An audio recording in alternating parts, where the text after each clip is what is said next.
Hello, and you're listening to You Still Going On About That with myself, Rob Israel, and Joseph K. And you can find us on iTunes, YouTube, Spotify, Google Play, Castbox, and Podbeam. Please like, subscribe, leave a comment, and share it. Tell your mom about it. And while you're at it, we also have a Facebook page. You Still Going On About That. Again, like it, join it, comment, share it. And thank you and enjoy.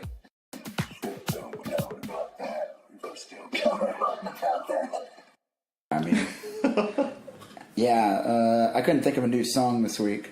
No original. All those original songs I have. Well, it takes time. Yeah. But we're doing this kind of on short notice. We don't normally record tonight, but we saw Shazam. I could have hummed one. Well, I almost thought, because Shazam has... what's that one song they play when he's first discovering his powers? Oh, you mean the Queen song? Yes. What was the name of that? Oh, crap. Don't Stop Me Now? Yeah. Is that the name of it? I think it is. Don't Stop Me Now. Yeah. I was thinking that maybe that would have been a good one, but that's kind of a deep cut. You still going on about that. Yeah. There you go. Yeah, right? No. Okay. So, speaking of which, you said Shazam. Right. This is what this episode's about. We just saw the movie Shazam yesterday. Yes. And this is, again, another special episode. So you're going to get 2 episodes this week. Absolutely. We already recorded an episode we were going to air first, but we're pushing that one back? Yeah. Is that the proper term? Yeah, I think so, because we're going to do... we had Us ready to go. Yes. Yeah. We had a discussion on Us and... all the stuff revolving that one got deep, I thought. And then the power went out. Then the power went out. Yeah, that was scary. Now it's raining outside and there was lightning, which is, I guess, perfect for Shazam. Because there was lots of lightning in that movie. That's apropos. He was Captain Sparklefingers.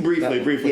Yeah, so we saw Shazam and we both really enjoyed it. We thought we'd do a special episode on it. So you're going to hear about that first. Yes. And then later in the week.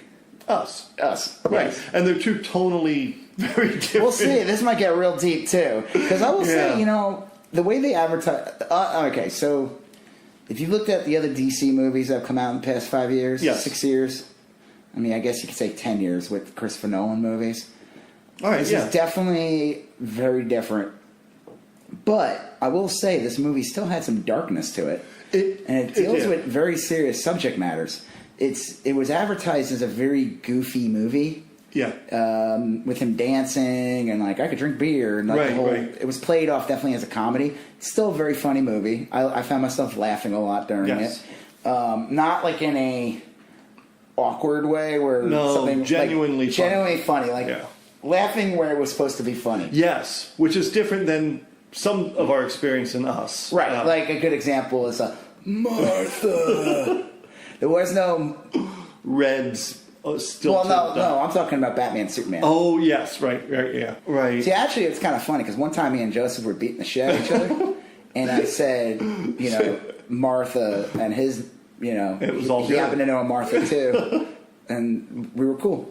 And that's how we have this podcast now. You're right. This movie was sold to me, and I loved it, as a fun kind of comic book, and it lighthearted romp, and it is. And we took our kids to it. Yep. Now, your son is a veteran of pretty edgy, not... Yeah, he's a veteran, 8-year-old. He's seen some shit. No, but he's seen the Marvel movies. Yeah, he's seen pretty much every Marvel movie, Guardians of the Galaxy post. So anything 2014 to now, he saw Infinity War, he saw Civil War. Yeah, and my daughter is not well versed in in the genre. Yeah, she didn't like Star Wars when she saw it because Vader choked a guy. Yeah, you said that. Yeah, yep. And there were times in this movie where I was like, oh shit, this is gonna be remember when the Sins were decapitating people? Oh, warning, spoilers. Yeah. This whole if you're listening to this podcast, You do that? Well, you do now. You do now. If you're new to this show, we spoil the hell out of anything we talk about. Yeah, this is month after milk. This is super spoiled. Yeah. So, but I'll tell you the thing. Chunks, chunky. It's basically cottage cheese. Yeah. So I kept looking over at Pixie and thinking she'd be freaked out, and she did not love that part, but she was tough through it. You're talking about the scene in the office. Yes, that is probably the scariest scene in the whole movie. Well, I'll tell you, you know what scared her more than anything else, and what we actually talked about after the movie was how the mother abandoned Billy Batson in the beginning. Yes, and there's this great scene in the beginning, and it looks like Billy got lost, and you know, like as an adult, you know something got messed. You know the mom didn't look for the kid, right? But to a kid, it looks like, hey, that just happened. He's like 5. Yeah, maybe. He's like not even 5 years old. Okay, so the movie begins. Well, okay, so we'll just start from the beginning. So the movie begins with a young kid in the back of a car. It's the early 70s, yes, like 1974. And I found it interesting that they casted the guy who is Lionel Luthor from Smallville. Oh, yeah, you're right. As the dad in this, Dr. Savannah. That's funny. I knew I recognized him. You've seen him in, I'm going to look him up. Yeah, he's a genre actor. He's from Gremlins, too. He plays like the Donald Trump role. Yeah. Right. But he's like a nicer version. He's like, but he's like basically he's competent too, right? He if only he was real. I remember all his dialogue delivered pretty well, no mispronunciations. Yeah, he didn't want to build the wall around those gremlins. So even though maybe he should have. Yeah. His name is John Glover. Okay. Yeah, so John Glover plays the dad, and I guess Savannah, it's kind of odd. Like, he's in the back seat. He's like kind of they treat him like crap. Yeah. I guess he's either a whiny kid. It's kind of like one of those like chicken or egg thing. They didn't want him as a kid. Right. He has an older brother. Clearly, the older brother's such a dick. The older brother's clearly favored by the dad too. Well, Savannah, the kid, disappears and ends up like in a temple. He's in the Rock of Eternity. Rock of Eternity, yes. And you see the statues in the background, the 7 Sins. They have like glowy eyes. They kind of look like made me think of the Keymaster. Oh yeah, from Gremlins a little bit. And you see the worm from Ghostbusters. Yes. And you see a worm in a case. That was a cool little Easter egg. A little Easter egg. It's a major character from Shazam or Captain Marvel. Oh, Shazam. Well, and I heard your son called that out immediately. We watched the Teen Titans Go episode. Oh, okay. Before the movie. Okay. And Teen Titans Go had a special Shazam episode, and Mr. Mind was in it. Villain. And one of them, and they were making fun of him because he's a little worm with a voice box. Yeah. But he's like one of the most deadly villains ever. Right. Like. He's in like the whole DC universe, he's like one of the most deadly villains. Yeah, he's a little worm. He has a little, and he literally has a little voice box, kind of like a little Marshall. Yeah. So you see that, and then you see the Wizard, who I thought at first, I'm not kidding, was being played by Kenan Thompson from Saturday Night Live. Yeah. And I thought when I saw Saturday Night Live last night that they would have done a Shazam sketch. Oh, and Kenan Thompson would have played him. That would be funny.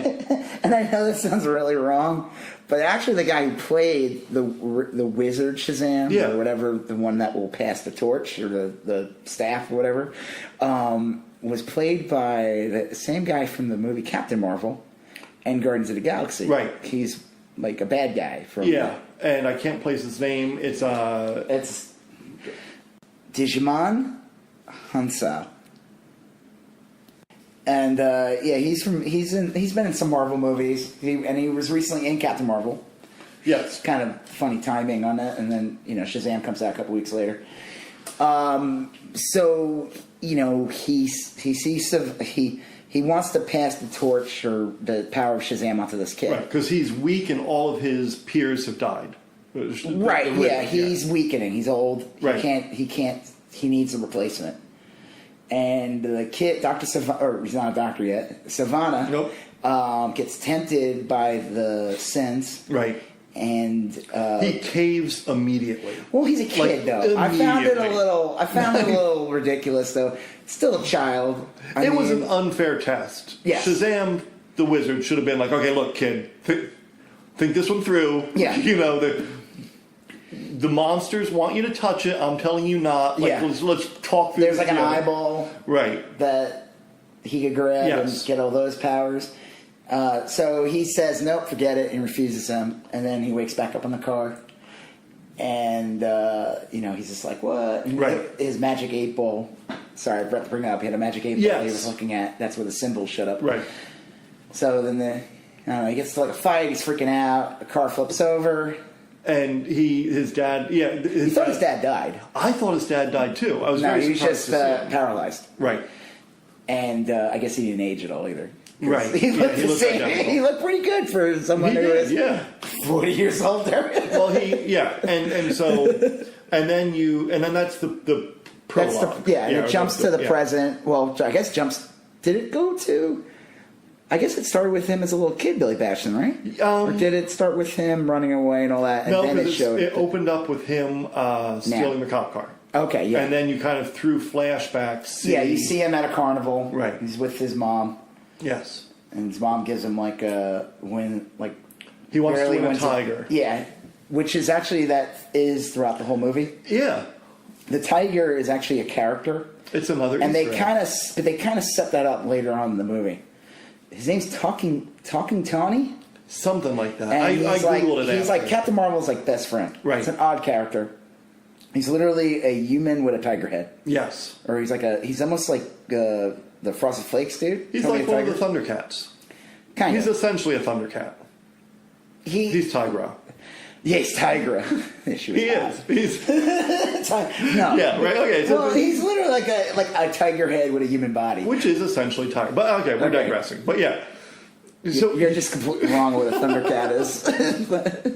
I'm sorry. We should do a Thunder. Okay. No. So we see where Billy Batson is. He ends up being stuck in the Forster system. Yes. And he's constantly trying to find home, as what he calls it. His real mom, who he thinks he just lost. So obviously, they set that up later. Right. Yeah. So I even knew when they showed you. It was shot from the third person point of view. You saw like Billy Bat. You didn't see it from his eyes, but I knew. I was like, look, they're going to replay this exact scene at the end, and you're going to see what really happened. Yeah. And it was good. I mean, I liked that. It's not like it was. Yeah. No, it wasn't done clunky. It was like a nice piece of foreshadowing, and a kid would be like, oh, that's what happened. And it will like heighten the reveal at the end for them. But an adult will be like, no, I know what's really going on. It worked well for kids and adults on a couple different levels like that. So he ends up like, I guess they put him in a group home this time instead of like a family. And he's with a group home that's run by former foster kids. Yes. And they have a motley crew. Motley assortment of... Without no Ozzy showing up drinking pee. No. There's no drugs. This is a motley crew. Right. This is a motley crew. But they introduce... You meet them all in quick order. Yeah. And the foster mom kind of guides the audience through who the characters are. The foster dad, he's from Walking Dead. That's where I knew him from. Yeah, he's from the Kingdom. Yeah. He's like the king's like main guard. The guy who helped with the tiger. Yeah. Right. Yeah. He was and I guess we'll talk about this more later. I thought every role was cast pretty well. Yeah. No. And you know what's okay? So what I found really interesting is I up on the comics and I read about 7 years ago DC or 8 years ago DC Comics redid their whole comic line and they did this thing called New 52. Yes. And part of it was to get a new, not just to update the comics and narrow down the series. They wanted to make it that anyone could just jump in. They literally redid everything. Yeah, I remember pretty that. Crazy. That's when Hawkman became. Well, Hawkman's always had. Yeah. That's when they brought Batgirl back to be without the broken back anymore. Yes, I read those. Yeah, she wasn't paralyzed anymore, and she was a kid, much younger. I guess. I don't know. It depends on how the artist draws her. Yeah, I guess. I always feel like all these characters change as whoever the artist draws them. That's true. Fair point. Because I remember reading like Cable, and then all of a sudden Cable looked like was like Nick Fury's age, to then looking like he was like just a guy with gray hair, but like 25. So they wanted to redo everything, and they redid Shazam. Right. He originally was called Captain Marvel. Yes. They don't call him that anymore. No. Due to legal mumble jumbo. Yeah. But he is Shazam, which is the name he uses to turn into Captain Marvel anyway. So now he's just Shazam. He's just Shazam. They do make a little funny joke in the movie by calling him Captain Sparkle Fingers. I thought that was kind of funny. When they're able to throw the captain word in there. Yeah.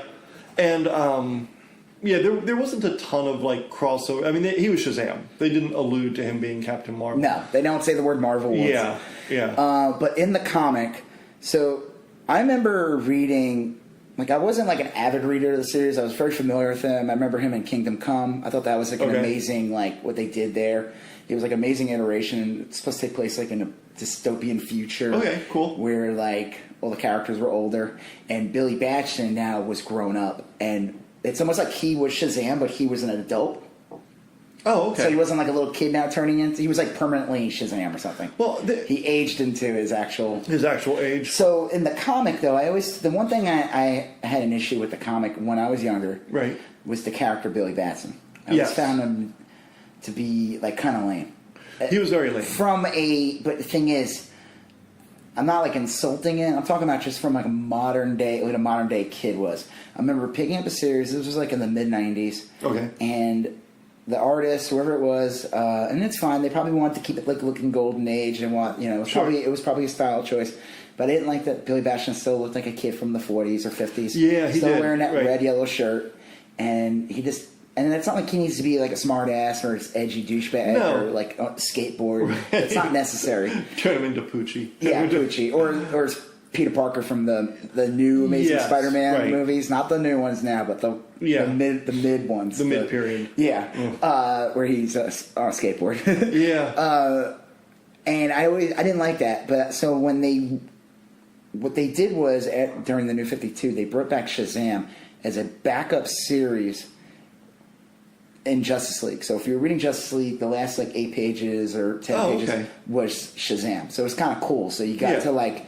You didn't have to go buy another book. It was a smart way to get them in there and get you hooked. Probably get the biggest audience because everyone at the time was buying Justice League. If you were DC, that was like the key book. Right. And it was a smart move on their part. And if you read that series, the groundwork in that series is reflected in this movie. Oh, okay, cool. Because all those kids in the foster homes, like Freddie Freeman and Mary Marvel right? Those are old characters. They go back. Mary Marvel, Freddie Freeman is Captain Marvel Jr. Yes, and Mary Marvel.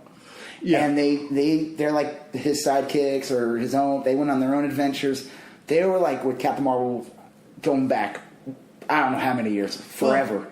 So and then they introduced these other kids in the foster home. But so if you pick up, and they collected in a like an edition. You could buy like you don't have to go get these Justice League issues. Gotcha, nice. You could buy this like graphic, and it has it all. They made some little tweaks and some changes from the movie to the series. But if you read this, it's like the groundwork is there. You can see that they've been planning this movie. Or how they were going to do this movie now for like the past 7 years. Well, it all came like I remember liking Shazam when I was a little kid. Mm-hmm. It was like one of my top 5 comic book heroes. And wasn't he the red cheese? Yeah, I've never. Wasn't that what they called him? I've read that like half a dozen times over. I'm surprised they didn't call him that in the movie. Yeah, I don't ever remember that being a thing. Now I could have just missed it. I mean, I was a little kid. I didn't read up on it a lot. But I do remember there being like a Grandpa Shazam, and I remember the Tiger, and I remember Mary Marvel, and this, that, and whatever. And then I kind of lost track of the Shazam property. And after we saw this movie, I Googled it, and I saw they had some like panels from the New 52 stuff. Yeah. And it all kind of fit together. And when I saw it in the movie, it all clicked so perfectly. You know, at the end when he puts these... spoilers, the staff down, and he turns his foster siblings into heroes. Yeah, it's like, oh, that makes perfect sense. It didn't seem like the hand of God coming down and just sort of resolving the issue. It's like, oh yeah, because that's how we were taught this staff works. Yeah. Okay, so Savannah, you find out. So while he's running away and doing all that, they go back to Savannah now. Yes, and he's got issues. He's using he's funding somebody to do research on like mass hysteria. Yeah. But they think that's what it's on. But really what it's on is trying to gather information on people just like him who were basically abducted by the Wizard Shazam and tested. And there's a lot of them. Because he basically says after he... It's funny. He's like in a rush to he's in a rush to get an heir. Yeah. But he's not that much of a rush. No. Because Savannah, he tells him that. He's like, after he fixes him, like, listen, I'm going to wait till I get the perfect person. Right. So, and he's serious. Yeah. But I guess it's kind of funny because so Savannah finally figures out he had the symbols, right? Because he got the video. One of the people who got abducted videotaped it, and he caught the symbols. Yeah, and he was able to do the symbols correctly, and he found the magic doorway to get into the Rock of Eternity. Right. Yeah. Yep. So he goes in there, sees and the wizard's like, "You again?" Right. He remembers him. He yeah. still sees him as a little kid. I thought that was kind of cool. Yeah, that was cool. And I guess he's just like, screw it. He has no intentions of being Shazam. He takes the eye. Yeah. The evil eye or whatever. And the seven sins come, and he basically takes them. He becomes like their vessel. He's so in the comic, I guess the difference they changed was, I don't remember the comic by heart, but like Savannah doesn't have the power. He's not powered by the sins. Like, okay. I guess he's after... He can see magic or something like that. He has like a weird eye in it. And they drastically changed Savannah. Savannah was always just kind of like an evil scientist guy. Yeah. Kind of like a goofier Lex Luthor. Right. And then they changed him in the comic series, and they made him a little more like... kind of more how he is in the movie, where he's stronger looking. He's not like a hobbled little old man. No. He looks like he looks intimidating. He sounds intimidating. Yeah, in the comics he looks... not like Mr. Magoo or anything, but he's in the original, like kind the of old daughter. ones. Yeah, but when they redid the Shazam series, they updated him, made him like a more formidable opponent. And I don't know, they made some changes, but in the movie, he's basically, it's like, I guess he is powered by the seven sins, and he's kind of like their vessel. Yeah, because later on in the film, you find out that his weakness is when he basically has these... cake. Yeah, he has red velvet cake. Yeah. He has seven sins in him, and he releases them one by one. And as he releases them into the world, he gets less strong. Yeah. And he always holds one sin kind of in reserve, so he retains these superpowers. The one that he doesn't purposely do that. Oh, he doesn't? No, it's not like he's intentionally doing it. Oh, okay. It's the one in the eye. Envy. Okay. So it's like, envy is like they even say later on in the other movie. Envy's like the runt. Right. He hides. He's the most evil. Yeah. And it makes so he's encompasses all the sins. Envy is like the worst one because it's like jealousy. Yeah. And like and it completely goes to his character because he was probably envious of the love his brother got from his father. Right. And he was envious of the Shazam powers. He's envious of Billy Batson's. I mean, he's not even envious of Billy Batson because he doesn't even know him. No, but he's envious of like the chosen one. Oh well, yeah. I think this is where I'm not like gonna say wrong on this. Is that okay? So this is where Billy Batson comes in. Okay. So he gets all the powers and then Shazam's like, fuck. So he's gonna have to lower the bar a little. Right. Okay. Yeah. Okay. So we go back to Billy Batson. He's in the home. He shares a room with Freddie Freeman. Yep. Who's like, he's a disabled kid. Yep. He's a big nerd. He's a big superhero nerd. He's very sarcastic. They make a joke about how he has like a face that you would not believe. He looks shifty. Yeah, he looks shifty. It's kind of funny. And he's like, "What do you mean?" And he just makes faces that makes him look. And Billy like kind of doesn't want to deal with him. Right. Whatever. And then he's at the school, and these like 80s bullies show up. Yeah. They call them, like They're like. But okay. If you're, I just want to give it a thing. If you're a parent and you have a kid that beats up a disabled kid, you're a piece of fucking shit. Your kid's a piece of shit, and you really need to like have a talk with your kid. Well, yeah. If you see the movie, you should go see the movie Shazam. and if you're a kid that wants to pick on a kid with crutches, or has Down syndrome, or is clearly has autism or anything like that, doesn't even matter. It doesn't matter. Regardless, in some you way. shouldn't. Yeah, don't. They don't need to have an actual physical. But regardless, if the kid has a crutch on top of that, and you're like, I mean, these kids show up in a pickup truck and they literally run them over. With their car. Yeah, they pretty much do. They stop really fast, but they intentionally like peg him, and then they like pick him up because I guess his crotch scratched the car. And I mean, these kids are fucking douchebags, and I don't think like they ever really get their. They don't get their comeuppance. Well, I mean, they're stuck on the top of the Ferris wheel. And you'd think there'd be like maybe like Freddy. We'll get to that point. Sure, yeah. So Billy Batson sees him getting beaten up. He picks up the crutch. He beats the shit out of the kids with the bullies. What the crutch says. I don't know. He makes like a funny joke. Yeah.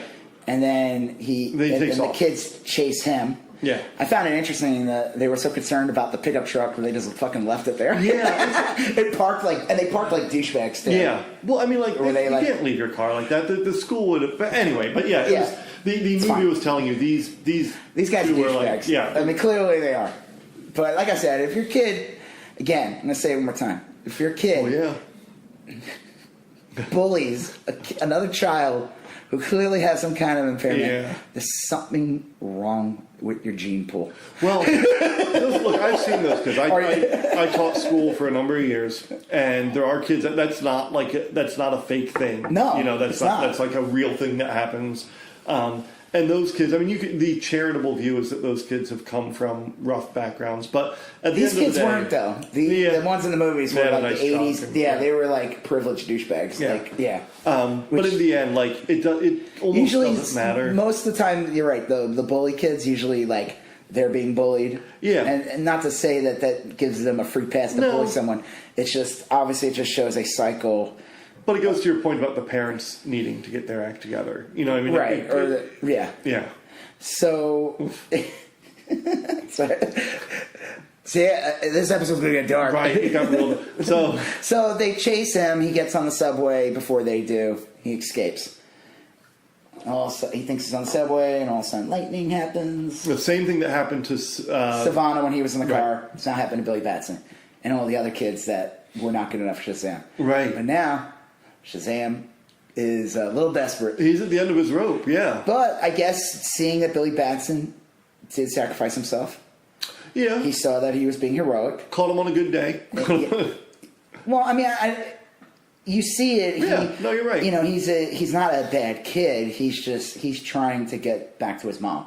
Yeah, he was dealt a bad hand. Yeah, he's dealt a bad hand, and he's not like he's trying to hurt anybody. No. It's just he's like, he does like rob a cop car. He did. Just to get their database.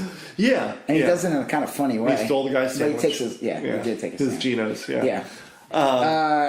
So Shazam, and this part's really funny when he says, "Hold on to my staff and say, and let my powers go into you." And again, he's just like, gross. Yeah. And I knew that was going to happen. Well, and that's another thing. Hold on to my staff. It works so great because the adults know immediately the subtext there. Well, I think the problem is we live in an age now where you can't say words like that anymore. Yeah. Like, I remember when I was a kid and I would watch shows that would say things, and I always wondered, did the creators... Yeah, right. This is like pre-internet. And it's so you don't have Reddit, you don't have memes being passed around. But creative people have always been creative, and creative people run around creative circles. Sure. So they'll be able to joke. And I'm always so one of the episodes was, I remember it was a Transformers cartoon, and one of the characters, Spike, is a kid, and his best friend was Bumblebee. Bumblebee would have him sometimes ride inside of him. And one time, and it never make any sense because he's kind of like a self-driving car. Yeah. But he tells Spike to grab onto his shaft. He says that. And I just remember cracking up. Later on, many years later when I caught that. They had to have known, right? I think the creators knew, but I think as a kid you probably just Spike. Right. Grab onto his shaft so we can help stop Megatron. Get inside The only way to get inside Megatron is to grab on the Bumblebee's shaft. And, back then, it just meant, just throttle it to get so you can beat the villain.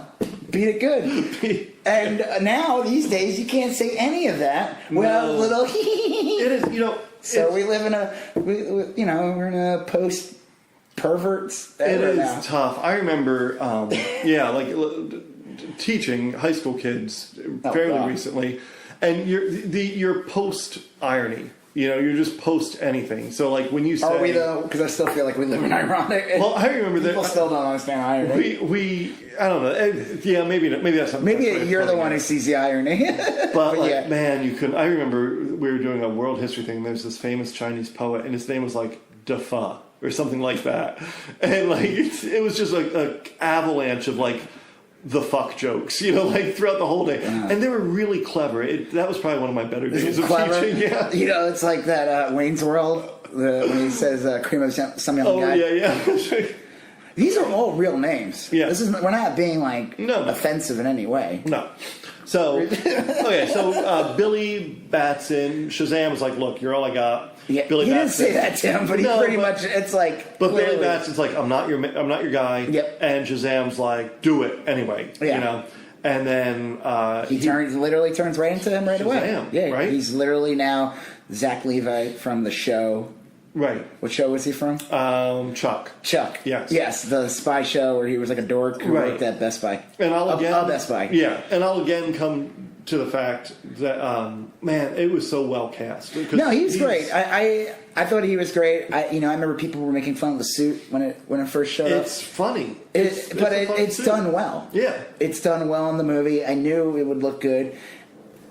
They made him bulkier than he really is. The actor, I mean, he's not like a shrimp. The guy is very tall, but he was never known for being. He's not like Arnold Schwarzenegger. So they definitely pad him, but it's done in a funny way. But it works. But they even had that. The guy on the subway. There's some guy comes up to him on the subway and says, when he first shows up on the subway, because he's sitting back in the seat, and he like wakes up and he's in the outfit, and the guy's like red suit. It's like, I don't know why you chose this, but it works, you know. And that's kind of like he's cracking a good meta comment because it didn't come across as mean spirited. The guy wasn't like poking fun of him. He's just like, shit, you look ridiculous, but I like it, you know. And that's what the suit was. This is the thing I always. And I'm liking, this is what I'm liking comic book movies now these days, is that back in the day, everyone shied away from the suits.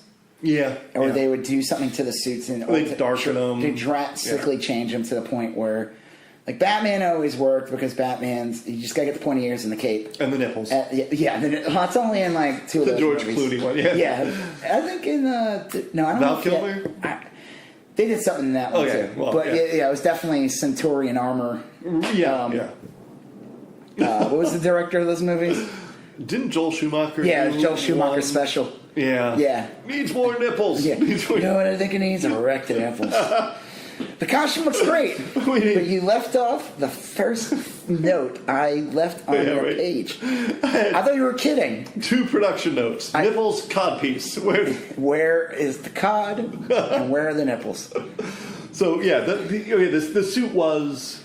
The suit was the suit, right? Right. I mean, like, the thing is, and this is what I'm looking forward to, even though I'm not crazy about Disney owning everything now. Right. But Disney getting the rights back to X-Men and everything. Oh, yeah. You're going to get Wolverine now. Right. As he probably should look. Yeah. In some form. He's going to look like, Do you mean more like... Like with the mask. Yeah, right. He never wore the mask, ever. They did. There was a cut scene in the Wolverine movie. Wolverine was the second... The origin? No, not that thing.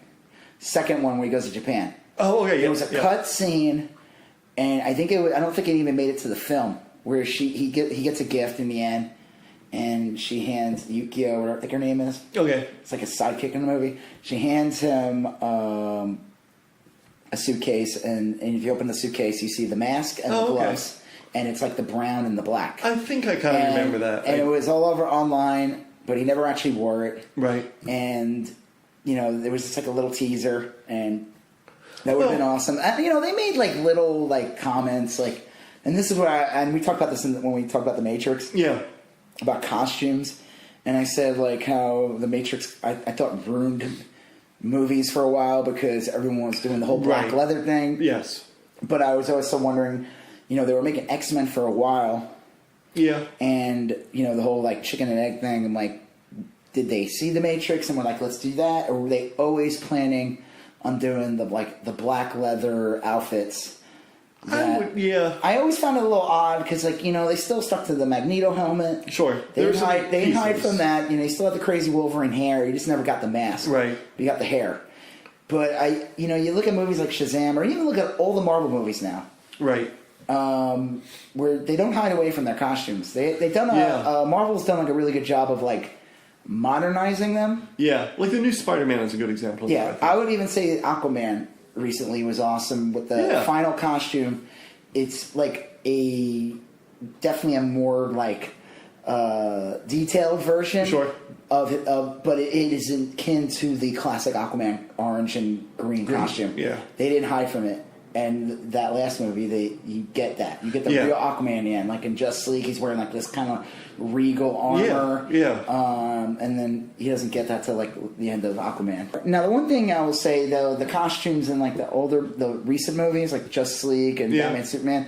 Now, I know some people had like some complaints, or some people they still looked like the comic. They were just super armored up. But the thing is, I think the reason why they look like that. Are you familiar with the game Injustice? Oh, yeah. Yeah, absolutely. Okay. Yeah. Those reflected Injustice more than the comics. You know, you're right. But Injustice, here's the thing, and this is where people, you know, true, like, comic fans or comic nerds, whatever you want to call it, they forget one thing. Comic books have, at most these days, if lucky, 100,000 print run. Yeah, right, yeah. It's not what it used to be. I mean, I know they have digital downloads and all that, but if you're just going by paper, the hottest book that month, the hottest book, I'm not talking about, is 100,000. Yeah. Back in the day when I was a kid, even the worst selling titles had like 100,000. Right. Back in the day when Shazam was made, like we're talking like 5 million. Well, they used to distribute the hell out of them. Yeah. I used to get comics for a quarter, then later 35 cents, then 50 cents at the 7-Eleven. Yeah. Every day, you know, I mean, like they're just always there, and they're reasonably. So back then, you know. So now these days, comic books, like, you know, normal title, they don't really even, it's I don't think, like, companies really give out their orders anymore. They keep that low. When there's a big one, it gets released. But I think the average book is, like, 30,000.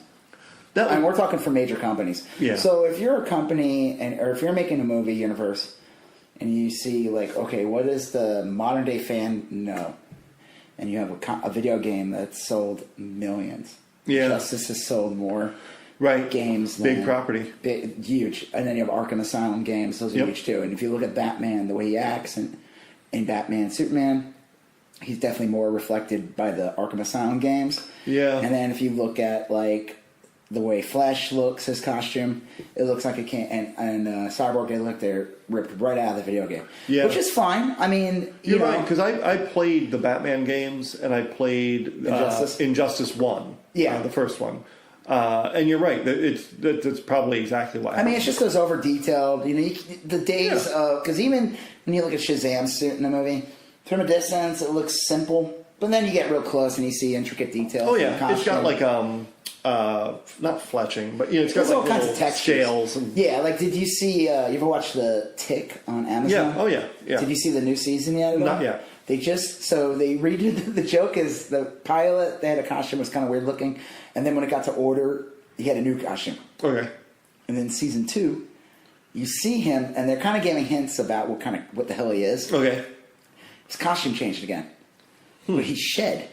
Oh, he like molted or something? Yeah, and he has like a new costume, and it looks simple from a distance, but it's got like crazy details on it. It's really awesome. So it's all about, like, everything's textures now. All the superhero costumes, like Iron Man and all of them, like, even from a distance, they look simple. Like, even the new Spider-Man costume. I like how they made it look like the classic in the new ones. Yep, but if you look at it again, it's got, like, crevices. It's like a weird thin layer of armor. And so the Shazam costume is... as cartoony or whatever it is. It's still a very complex costume. Oh, yeah. No, look, they didn't do a bad job with it at all. No, I thought it was awesome. like the fact that they kind of kept truer to the comic roots of it. You know, like, because it's hard to explain. I guess I'm jumping around here a little bit. But the other thing is, like, I really liked how they played up the fact that Shazam was a kid. You know, well, he's always a kid. Well, like the last real clear memory I have of Shazam was the 1970s show. But wasn't he a kid that turned into Shazam? Yes, also? but when he turned into adult Shazam, he acted like an adult.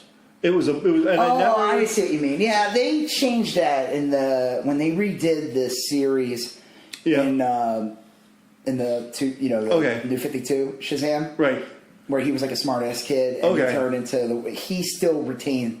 He was still Billy Batson. Okay, but now like a 30-year-old or 35-year-old, whatever he's supposed to be. So it was like the movie Big. Exactly. And they even implied that. Did you like how? Oh yeah, absolutely. When they go to like the FAO Schwartz type store, piano, and him and Savannah are like on the piano for just a second. Yes, that was an awesome. It was a perfect call out to Big. And the other movie I thought was like super, not movie, but the other show was like super referenced in here was Greatest American Hero. I never saw that show. Oh, I just know the song to it. Yeah, it was terrible. Believe it or not. Believe it or not. That's what we should have done for the song. Yeah, shit. Yeah.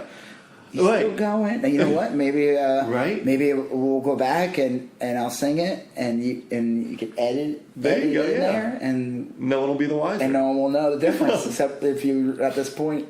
Well, the premise of the Greatest American Hero was that aliens came and gave this guy a magic suit, and he put it on, but he lost the instruction manual, and so he had no idea how to. He didn't know how to fly. He didn't know what powers he had. Right. And not the whole show, but a lot of the show was him trying to figure out like how the hell do I do this? Well, yeah, because that's kind of in this movie, like Shazam. The Shazam wizard, I guess, was definitely on a time crunch because once he gave him his powers, he died. He literally crumbled into dust. Yes. And he didn't leave an instruction manual. A lot of people crumbled into dust in this movie. Yes, we'll get to that. So the wizard, the whole movie's him trying to figure out pretty much how to use his powers. Now, I know some people say like they don't want to see an origin story anymore. They're kind of tired of it. Yeah. But I really enjoyed this origin story. I thought it was done very well.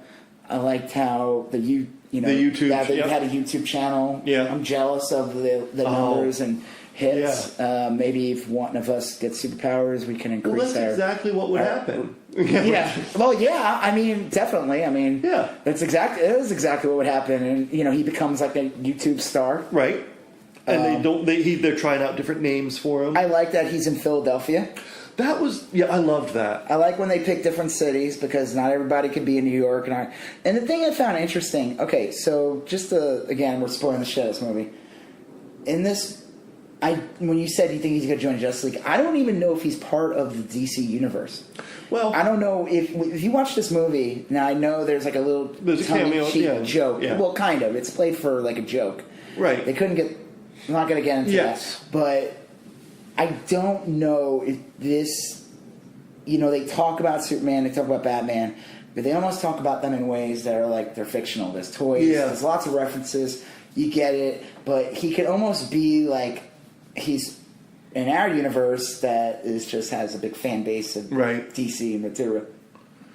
Well, yeah, I don't know. It seems because they don't say Metropolis, they don't say Gotham, they don't don't mention any of those places. They don't mention. And I don't mind it, but it was weird because you're right. Like Batman's Gotham and Superman's Metropolis, right? And then Green Lantern. Flash is Capital City. One of them's Fawcett City. Okay, where's Wonder Woman? Wonder Woman's like Themyscira or something like that. Yeah, but she's not really. She doesn't really have a city.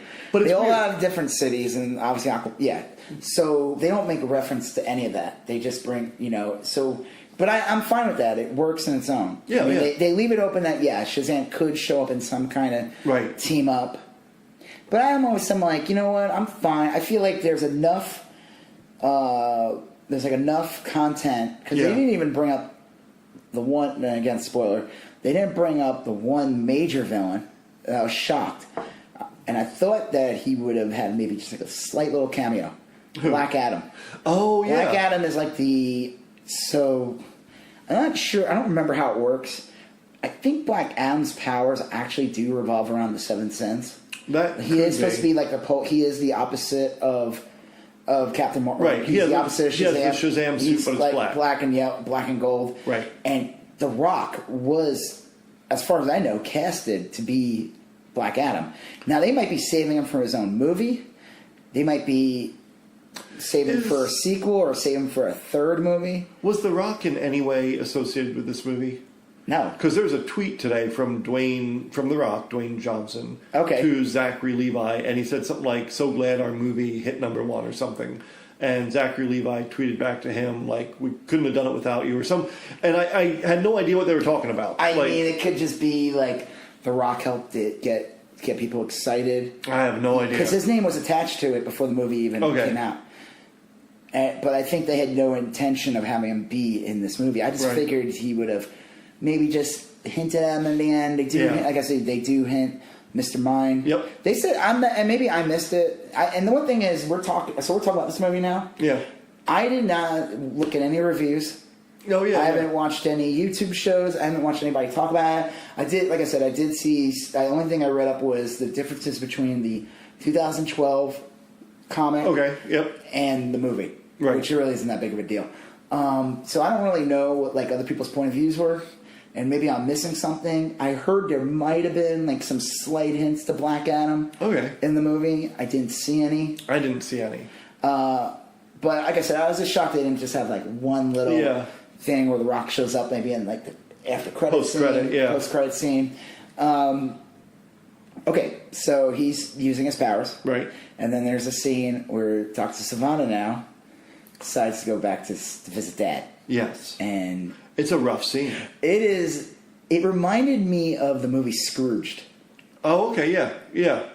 Where the ghosts come... Of Christmas Future. Yes. Because it's like an office building, and I can see that. He's pretty scary. The ghost of Christmas Future. Yeah, he's got like gold souls under his trapped in the rib cage.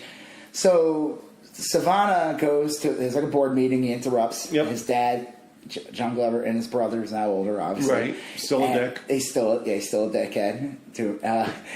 He gets into a fight with them, and he literally throws his brother out the window. Yeah. Like an 80-story window or something. Yeah, he killed him.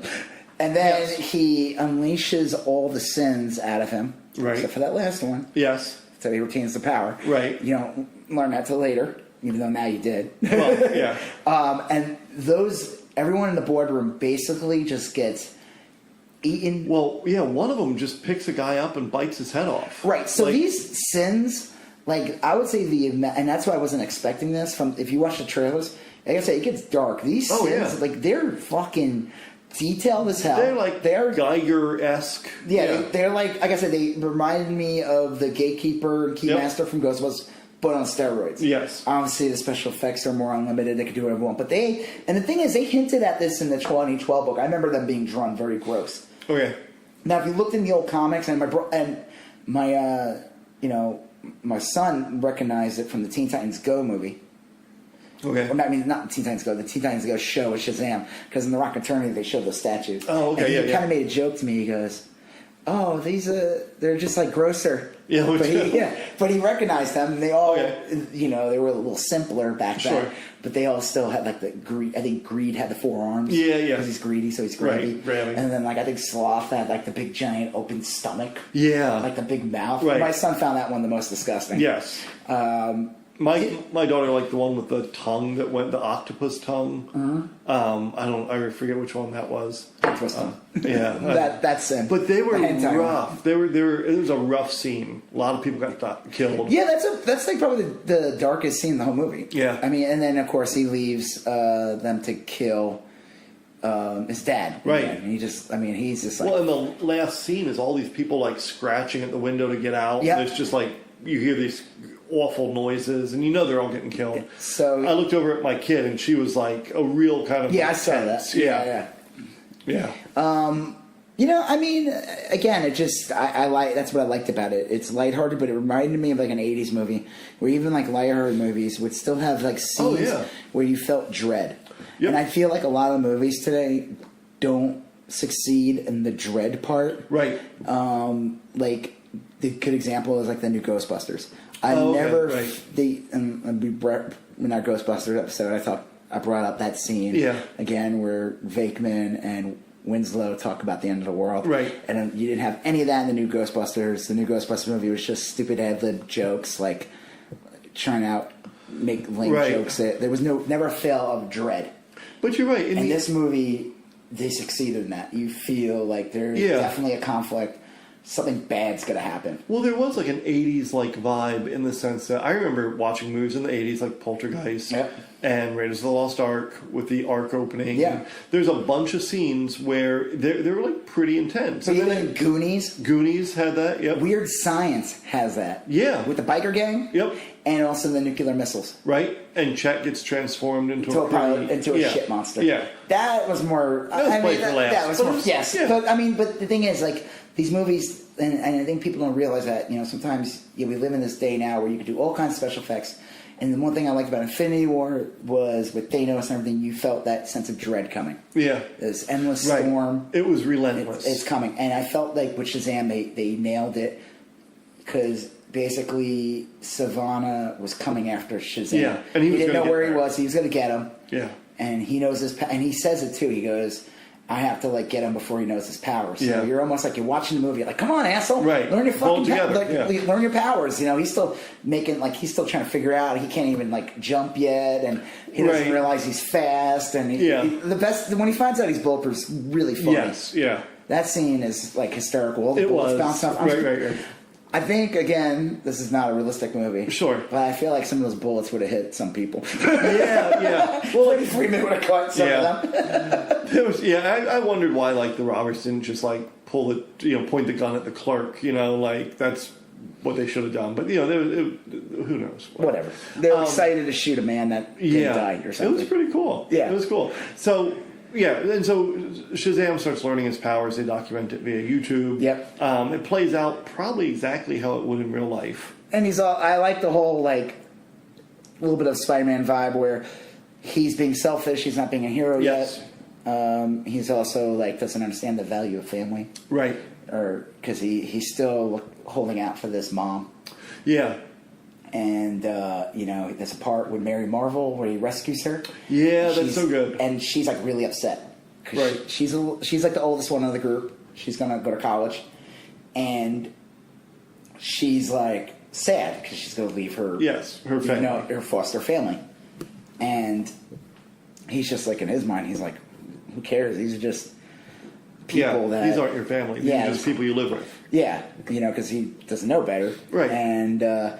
So he gives her this. It's really bizarre because she's just meeting him for the first time. She doesn't know it's Billy Batson. But he stumbles over. He knows her backstory. He knows her. Yeah. And he knows. So he's giving her all this bizarre advice about how just be yourself and all these selfish which is funny because you could tell again the Wizard of Shazam was obviously had no choice. Yeah, this is what he had to work with. Yeah, because he's clearly conveying several sins. Yeah. Right. So, I thought, again, it was awesome. And then it kind of, I don't know where it goes. I guess he fights him eventually? Yeah, he has a quick little fight. He's doing those tricks. He misses. Doesn't he get in a fight with Freddie Freeman after that? Yes. Freddie Freeman says, I think this is all happening kind of simultaneously. Freddie Freeman says to the whole school, I know Shazam, or whatever. Oh, yeah. And those bullies said they're going to kick his ass. Right. If Shazam doesn't show up. And Billy rescues Mary, but then he's doing tricks for spare change, and he misses the lunch. In the famous area where Rocky ran up the stairs. Yes. Yeah, the Philadelphia Museum of Art. Yeah. And the bullies... No one shows up. Freddy's humiliated, and the bullies give him a suitcase wedgie. Yep. Which is where they pick you up by your underwear and carry you down the Which, hall. I will say, though, for these bullies that tried to kill him with a truck it was earlier, that was more of a mild hazing as opposed to just outright murder. So it was a measured response. I don't feel like I give these bullies they're learning. Perhaps they grew. They grew a little. Yeah. Bully number 2. Maybe we shouldn't do vehicular manslaughter anymore. Let's do lighthearted hazing. We can still hurt him. Right. So let's go to the classic. The Indian burn, cauliflower ear, purple nurple. Yes. So I thought, and Wet I Willy. guess the thing I loved about this that I thought was really good is that this is the first one of the first ones where in a comic book movie where I felt like I had a lot in common with the hero. Not that I'm Shazam, but like, okay, look, I'm not Wonder Woman. Sorry, I don't mean no. I don't Wonder relate Woman? in any way to Wonder Woman. I she was born confident and strong, And right, a woman. and a woman, and Batman was born like a millionaire and with a tragic backstory. Yes, and Superman's an alien. And all that. But So like, you're a foster kid? no, but like Shazam, I'm like, oh, that's probably how I would act. I think that's how a lot of people would act. Yes. Yeah. And I think like Peter Parker does that to some extent on the Marvel Peter side. Parker, what made him successful was, except for the fact that they would downplay it, Right. but he was like a super genius. Yeah, well, yeah. And then sometimes they'll bring it up. It's like he just didn't have the confidence. Right. I always like it in the comics That's too. true. You're right. It's always like Reed Richards, Tony Stark, Bruce Banner. Yeah. They're the geniuses. Peter Parker is left out of cold. Now I know they say like, even Peter Parker will say like they're on a whole nother level. Right. But he knows some shit. He's not stupid. He's a scientist. I mean, Right. he literally was like he made the web things, and yeah. I mean, he invented that, and they even say that Right. in Marvel movies. Like when Tony Stark brings it up, like you made that. Like, Yeah, it's. But I think like on the Marvel side, of all the heroes, like Spider-Man is pretty relatable to he's me. the everyman hero. Yes. He's always been that way. Like I liked in the new movie in the Marvel one. Yes. Not like Marvel proper. Right. Spider-Man: Homecoming. Yeah. I like that they kept him mostly in Queens, Yep. and that the joke was that he didn't have a lot of build because all these other movies and even the comics they would show him swinging from buildings. Now I lived in Queens, Okay. and there are some buildings. Sure.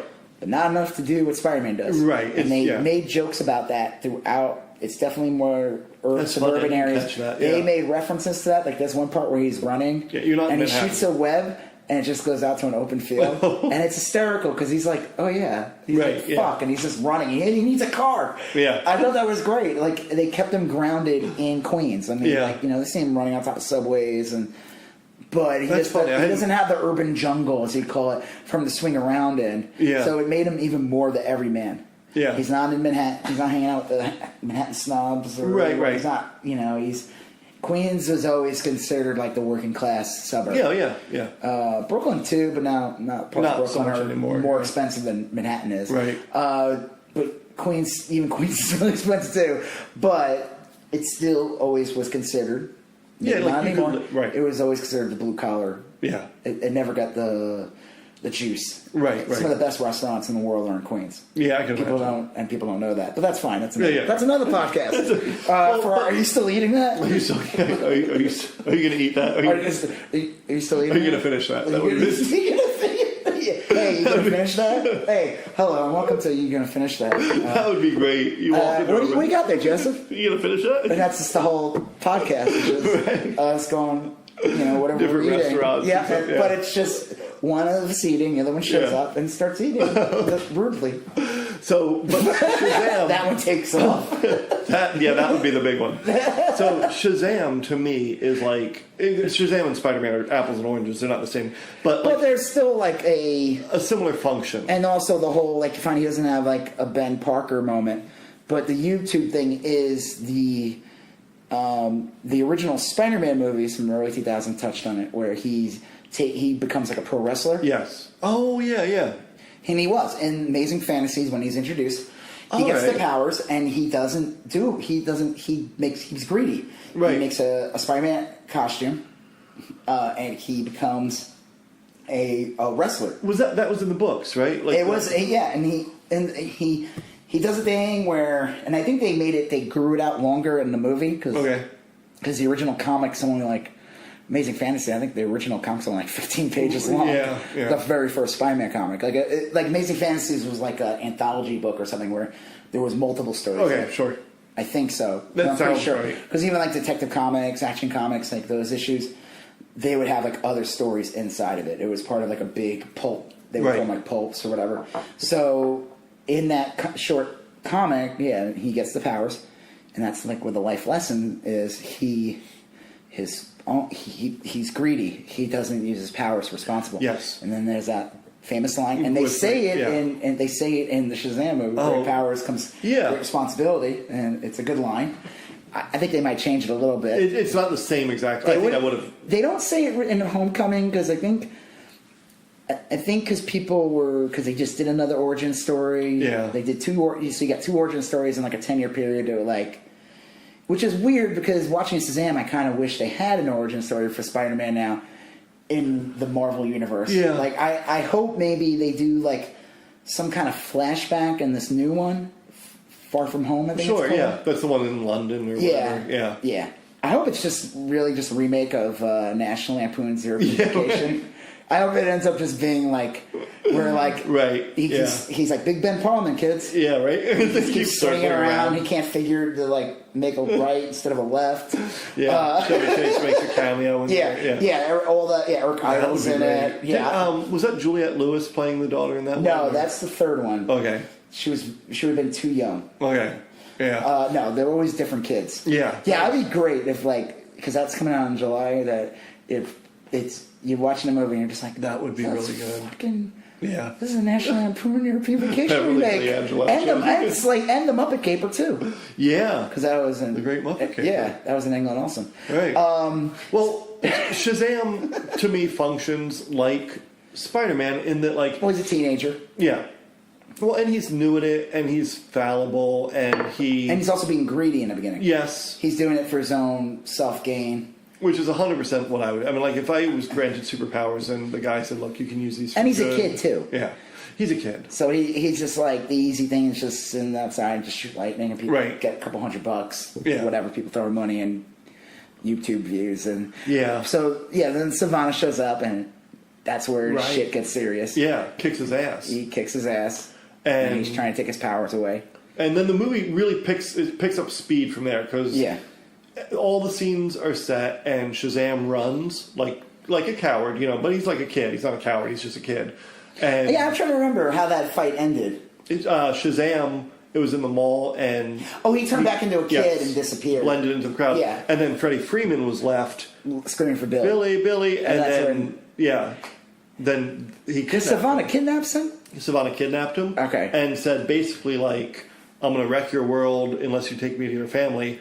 And then the next thing you know, they're at the foster home. Yeah. So, but I guess within that scene or around that time period, one of the kids in the family, the video game nerd kid, who happens to just also know how to break into like, he makes a joke out. Well, he just made a joke like he was playing one game. He played Overdogs. Overdogs, right? Which is basically what it's like what's that massive game now? Overwatch or but Overdogs was like you were a hacker. Oh, so that's a real game. Oh yeah. Oh, I thought that was a joke. I thought that was just like it's a real game. What are you playing, Schmackschman? No, and Funky Dong. You hack into systems, but you hack into them like you press X Y X Y. But you had that was a legitimate video game reference. Okay. Yeah. Funky Dong. Maybe it's Watch Dogs or something. Watch Dogs. It's something. Lover Dogs sounds like Skin Dogs. Yeah.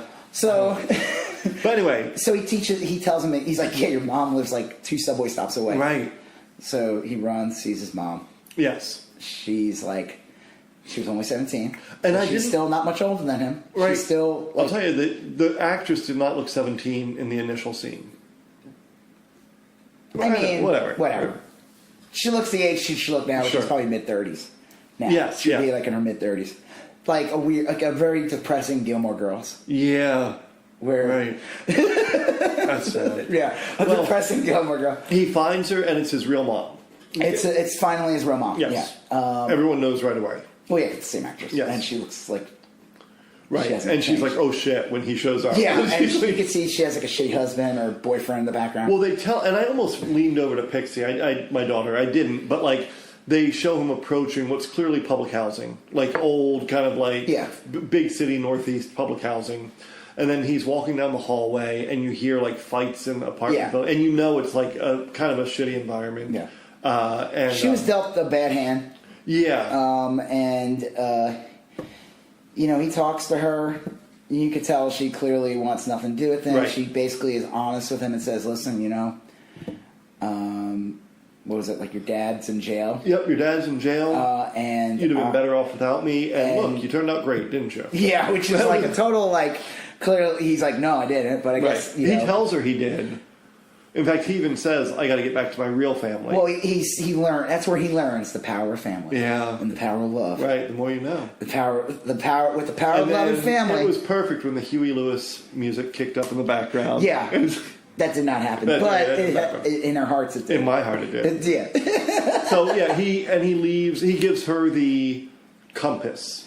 Okay, so I think we didn't talk about. We never talked about that. So in the beginning, they show the scene where he's like, "I want a tiger." And carnival game. She's trying to win something.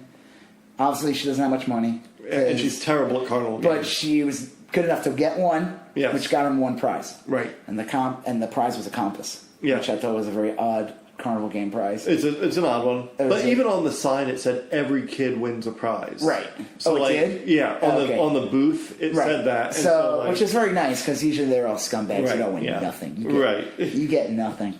So you get a staph infection. You get staph infection. Yeah, you get hepatitis C for touching anything that was. Yeah. Let me just tell you, there is one word that I think is the grossest thing. Okay. Or words, staph infection. It's a rough one. So it just sounds like every disease. Yeah. Just that is on this staff. It's like an and you acronym. Got stabbed. Like you got all the hepatitises. You got all the STDs, all the herpes, the STD, the AIDS, the cancer. It's just it's just like, and I just picture like a gross scab too. Like, and it spreads. And it's like moist. I'm gonna throw up. Yeah, moist. That's another gross word. It is. Soggy, moist staph infection. I think my wife's least favorite word is moist. Like, I don't like that word. Yeah. I don't think. Those are definitely two words you don't see in restaurants on the menus. Moist. Well, they moist used to sell cakes as like Duncan Hines used to be like the moist. Every time I start Duncan Hines box, I throw up. But soggy. You never see anyone describe sit down and order one of our delicious soggy dogs. Yeah, that's like not ever used well. No, that's not a word. Soggy is definitely not a word that would make you salivate. No. It would definitely. It's got a negative connotation. Soggy just sounds like old wet newspaper. Soggy. Yeah. I want to try to incorporate that into like people will say something that I don't care for. I'll be like, man, that shit's soggy. Soggy dog. All right, so the flashback is like she won him the compass. He gives her the compass back. Did she intentionally lose him? No, in the second flashback, you see that she didn't intentionally lose him, but when she did lose him, she said, "I saw you with like little kid sitting on a cop car." The cop puts a blanket around the kid and says, "Don't worry, they'll come back. They always do." And she's like, "Then I realized they could give you a better home than I ever could." And so it was an opportunity for her. It was a long path for him to ever find his good home. Yeah, right. Yeah. Well, it took 10 years. Look, you don't leave it. And getting back to the whole thing, when I talked to my daughter after the movie, we went to we had to go to the store. And so we're talking in the car, and I was a little not super concerned, but I was like, so some parts were pretty scary, and I wanted to like process with her about the monster scenes and everything. She didn't care about the monsters at all. She thought the most terrifying part was that the mom abandoned the kid, and she's like, "That's awful." Does that happen? No, it's scary. Yeah. When I was so when I was a child, I got lost in the mall at the age around the same age that Billy Batson. Okay, so like 4 or 5, something like that. Maybe 3. Well, 3 or 4. Yeah, it was frightening. Oh, yeah. I was lost in the mall. I have memories of this. I'll bet. I don't know how long. Could have been hours. I have no idea. But I ended up in the Macy's security room or whatever. Okay. And my mom finally showed up. Yeah. Yeah, right? She was like, fuck. No, I was kidding. Look at Mom, I swear. Well, but that was around the time of, do you know the story of Adam? Adam Fuck? I don't know. Adam Fuck. No, Adam. He sounds terrifying. This kid. Adam Walsh. Adam Walsh, yeah. So he was, I guess, kidnapped in Florida in 1981, and it was national news. And so, and didn't his dad end up? Isn't he the one that basically created like a show and everything? Yes, and now he does like missing he made a career out of it. Not like in a well, that sounds terrible. I know it sounds awful, No, but I mean, it didn't. if it helps anybody, Yeah, it's not like I don't know. I mean, I guess a cynical person could argue it was exploitative. I don't think he did it right away. It took many years. It was took a long time for me to get those. And it was always like played seriously, and I mean, like I don't have any problem with that, and I look for problems with stuff like that. I'm like a pretty cynical person, but like the one with what was it, Catch a Predator?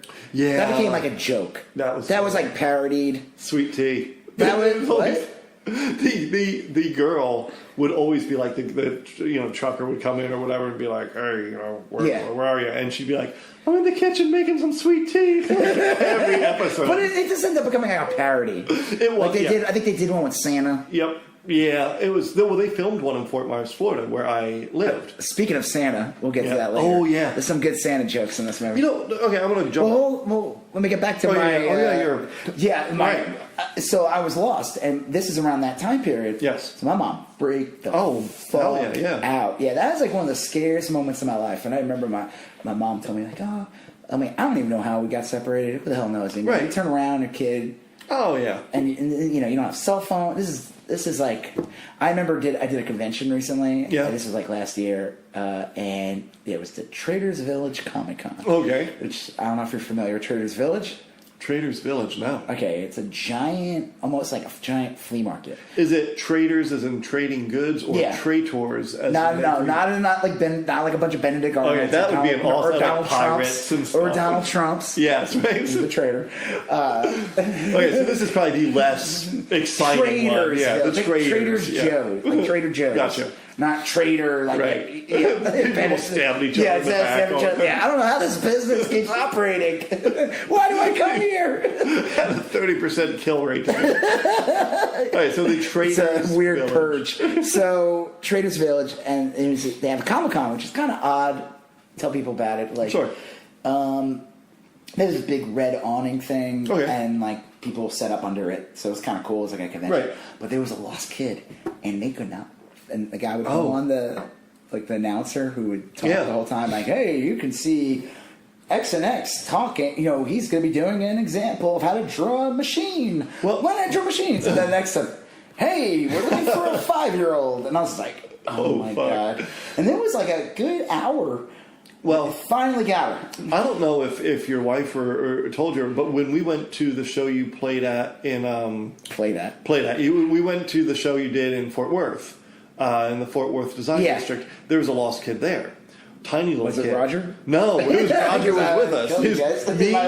Me, Leah, Amanda, Roger, and Pixie were waiting in line to get Pixie's face painted. Yeah. And a little kid comes walking down, crying. It's horribly tragic. Probably 4 years old. A nice woman swoops in, comforts the kid, calls over a rent-a-cop. They had like private security there. The private security kind of went over on their little segways and scooped up the kid. I watched that shit happen for like 40 minutes. I have no idea. The kid was with these, security people. Yeah. So I didn't maybe I should have stuck around to see what happened, but it was terrifying. I had this knot in my stomach, and I just, and that stuff happens. Years ago when I was living in Chico, it's gonna go on a dark path. But this, this movie had some dark subject matter. It had some dark stuff. They lure you in some goofy music and what's that dance called? Where he's going like that? He does the floss. The floss, I don't know what that is. But that's kids big in the 8-year-old. Yeah. Which is a good way to lure 8-year-olds, I guess, into a very dark, scary movie. Well, so when we lived in Chico, California. Okay. It's 3 hours north of San Francisco. Which is where Ryan from the OC was.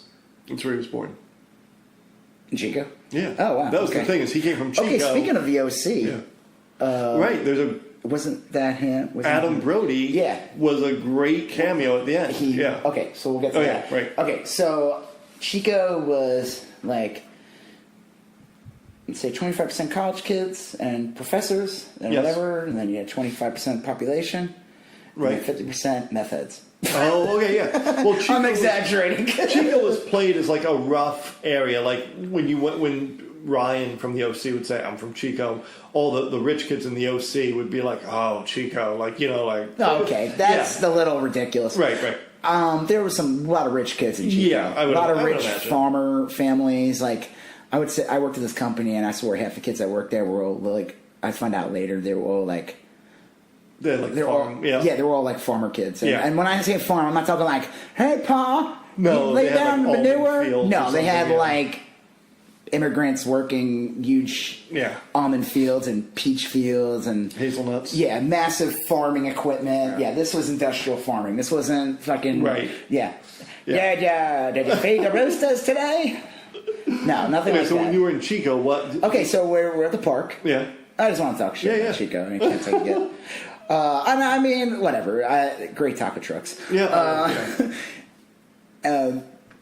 We were at the park. Roger was probably like 3, 2.5. It's probably like maybe the last year we were living there. And we'd always take him there, put him on the swings, and push him and everything. And one day, there was like this little 4-year-old girl that showed up. She kind of like looked kind of dirty. Okay, like, I don't think she had shoes on. Oh, jeez, yeah. And I was like, oh, no. No service for you. I was like, no. I'm like, where's your mom? Yeah. And I'm like... And Leah was getting really concerned. Oh, okay, yeah. And we were like freaking the fuck out. We thought that she was like, you know, she hung out with us. I'm like, wow. And there was another family there too. That when we were like, what's going on here? Yeah, yeah. I'm like, are we gonna have to call the cops? Right. It's like a good half hour, 20 minutes, half hour. We were gonna call the cops. And all of a sudden, this like lady showed up. Yeah. Who looked kind of like. Do you ever see Breaking Bad? Yeah. Do you remember the Meth Family? Yeah. Season 2. Oh, okay. When Aaron Paul goes to the house, right? When he's like, you know, when Walter tells him to go get the money, and he goes to that house and you see the 4-year-old kid there with the meth, the horrible meth people. Yeah, it was like something out of that. Yeah, and I was just like, good God, I kind of wish there was a carnival that this girl could have been left at. And like, I mean, she finally showed up and got her and everything, but it was just like, where the fuck were you? Yeah. It was gross. Well, that was my kid's scariest part. And I remember talking to her in the car as we were driving out of the movie theater. Yeah. We went to like Whole Foods and then some other store, and the conversation kept going. And she was like, "Well, why did the mom leave her?" And like that was like the thing she was most concerned about. And I was like, well, what about like the octopus monster that bit someone's head off? Yeah, what about those things? You want to get into like, hey, what about that worm? Right. Hey, what about them? What about that scene when they did the floss? Pixie's like, oh yeah, those were scary. I didn't want to look, but you know, they were also kind of cool. The realistic horror is abandonment and all that. That's scarier. That was because that's real. Yeah, right. That could happen. Did you ever leave her alone for like 5 minutes or something? No, like no. I'll tell you, I have always been like, just because I never thought that I would be. I think I'm a good dad, but like I always had fears that I wouldn't be a good dad. So I think I've kind of overcome. I mean, sometimes you just turn your head and your kid's like, well, yeah. Thankfully, Roger's not the type to run off. Yeah. Like I will tell him literally to wait somewhere for a second. Wait? No, he won't. He won't wait. He follows me. Oh, okay. Well, that's That's a good way to get him out of somewhere. If I don't want to get here, and he's just like, nope, he will not. I could see that being frustrating, but ultimately beneficial. Yes, in a way, it's good. Yeah. Pixie will like tend to wander, but she usually is good about checking in, and I don't know. But that was her. I think I kind of wandered probably when I was a kid. That's probably why I did get lost. Yeah. Because I had no problem going places by myself and stuff. Like, well, it was a different time back then. Right. They say that Adam Walsh kid, the killing was the turning point. That was when the tide turned and people started like helicopter parents and everything. Well, yeah, because it was like it was national news. Yeah. What they say, like people say things like, oh, back in the day, things were great. And it's like, no, they weren't. It's just now you have the internet, and now you know things. Right. You know things. It's like the same thing where, like, the joke is when I said about the bumblebee, grab onto my shaft. Yeah. So we can, kids, that kind of gross language and stuff. Yeah. People just took words for what they were. And, back in the 50s, the word gay meant happy. Yeah. And now, when I was a kid, gay meant something totally different. Right. Yeah. Yeah. And you were super happy. Yeah. Yeah, that's funny. Yeah, I remember my parents. I remember coming home from school. Like I must have been like 2nd or 3rd grade, and using that word like colloquially. And my parents got real serious. It's a big '80s word. Yeah, and that they were like, definitely an '80s. We know people that are gay, and you don't know what you're talking. And it was like this kind of like happy. Well, no, they were like, I'm not going to mention him, but this guy that we see all the time, like that's him, like, do you like him? And I was like, hey, he's cool, but it was like a real humbling. And then they said, what are you, gay? Right. then I teared up a little bit because I felt bad about what I had done. Right. Then my dad gave me a suitcase wedgie. Yeah. That's why you were crying for the whole movie. Okay, so in that scene, he hands his mom the compass. Yes, and says, you need this more than I do. And it's true. I mean, maybe you'll see. I don't know. Who knows? Maybe it'd be kind of cool if I feel like they're going to make a sequel to this movie. Oh, yeah. It did well received. They forecasted a sequel with Mr. Mind. Yep. I mean, I liked how they didn't just shove him in the end. You saw him in the beginning in the Rock of Eternity under that glass. He was there for a reason. Like, he was being in prison for a reason. Yes. I forgot what his powers are. I just know he is actually a formidable opponent. He's not just like a little worm. I think he's like Mr. Purple from the Jessica Jones. Oh, like he gets people to do things? Yeah, I don't know why I'm saying that. That makes sense. He's Mr. Mind. Yeah. So I'm not 100% positive that that's his power, but that seems to make sense. And if someone can power suggestion. Exactly. Yeah. But, which can be very deadly. Sure. Well, I'll tell you, in the Jessica Jones, the first Jessica Jones, he was a terrifying villain. I mean, David Tennant was great in it. Did you watch Jessica Jones? Yeah, I also read the comic series. Oh, okay. And so Purple Man was always like kind of like a sea-level villain. Yes. Daredevil goes back. I mean, it's literally was like a guy who was purple, wore everything purple. Right. And then in the comic Alias, which was it was their Max series. Yes. Max series came out in early 2000. It was a line of comics that Marvel did where they were basically mature rated. I mean, literally, the first issue of of Alias, right, was called Jessica Jones. This was before the Alias TV show came out. Oh, okay, yeah. She's literally has anal sex with Luke Cage. Oh, okay. Not her doing right. the other way around, but yes. Like it's like pretty graphic. That's pretty intense, right? And I mean, definitely started the comic off with a bang. Yeah, right. Yeah. But I mean, it was a M17 comic. Like, they didn't hide the fact. They said this is I think they told comic stores do not sell this to kids. Yeah. Like, this is I don't know. I was older already at that point, so I can't say. I don't know if I go to the store, even though I was sold a Faust comic when I was a kid. I'm familiar with Faust, and that changed my life. Yeah, I'll bet. Right. Yeah, Faust was definitely whoa, yeah. hello. That's funny. Yeah, so in the comic, you find out, she has a past. They hint at it that she used to be a superhero. Right. And then gave it up. Yeah, and for good reasons.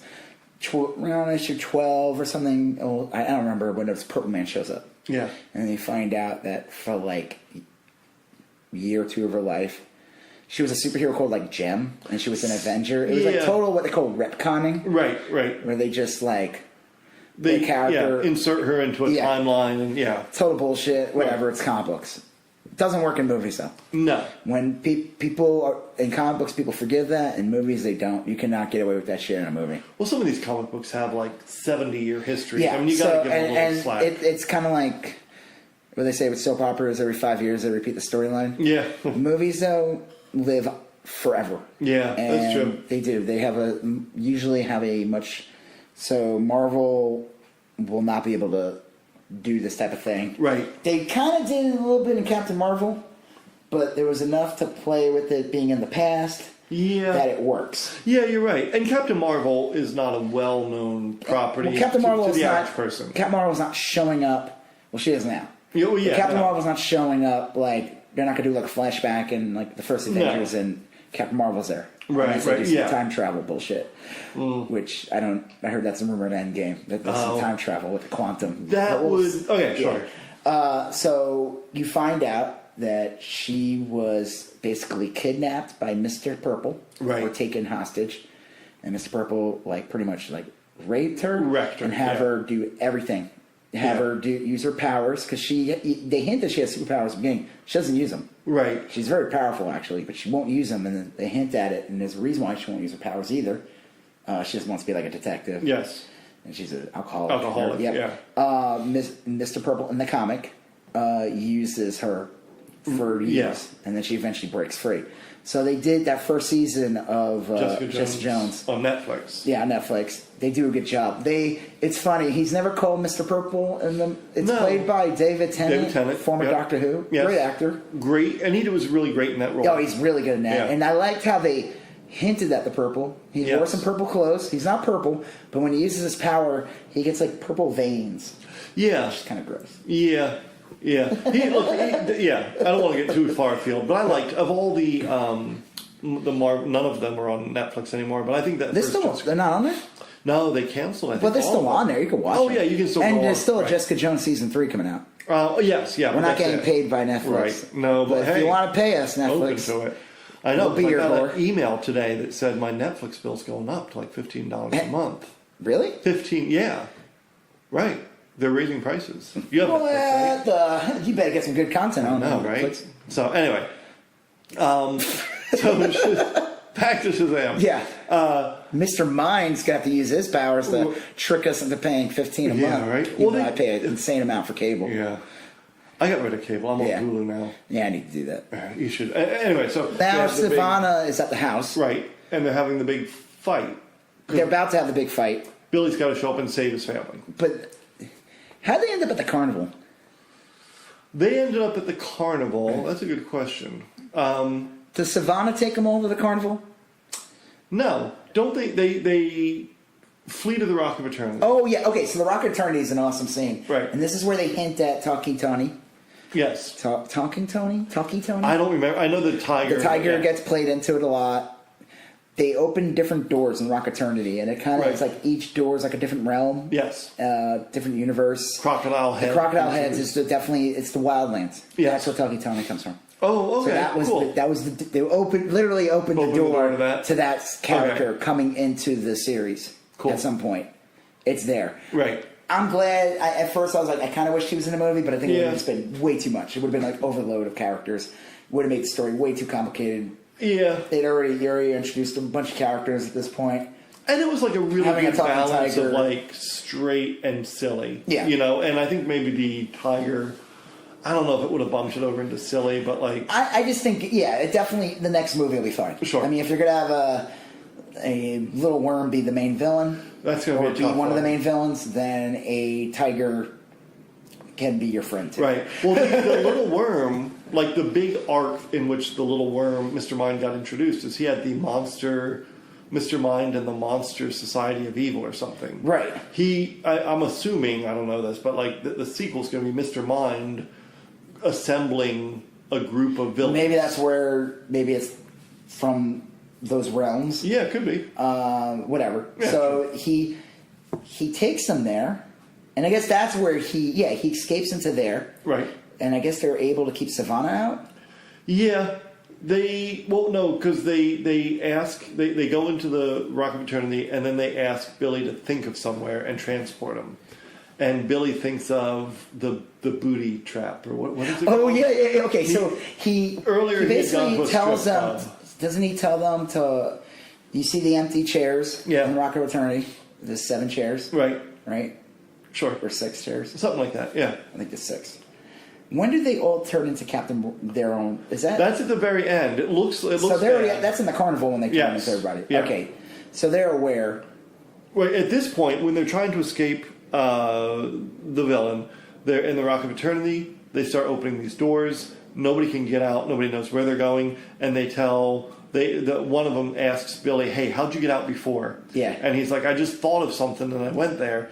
And they're like, do that again. And they end up at the strip club. Right. Which is where they were earlier in the movie. Yes. Which is one of the funny things that a kid would do if he became a man right away. One of the first things he would do is to go see some boobies. And the funniest thing is he goes in there to the strip club, and his big deal was he would need a lot more singles. Because he went through a whole bunch of singles immediately. Yeah. And he came out with a bunch of wings. Yeah. It was all you can eat wings. Yeah. And that was the big... In the first part. Yes. And in the second one, they're all land there. And they're covering the little girl. Yeah. There's a little girl. The kids are all different ages. Yes. There's a cute little kid who's she finds out early in the movie, and they tell her basically to keep your mouth shut if you're a good sister. They all figure it out later, and she's like, I'm the best sister. Yeah. I didn't But she You hears figured it that out on your own. she hears that there's glitter in this strip club, and she's like, "Oh, I want glitter. Can I have glitter too?" And they're like, "No, get out of here." And Yeah. So then they end up. well, they leave. They go running down the They leave the strip club. Yep, they go running down this long thing.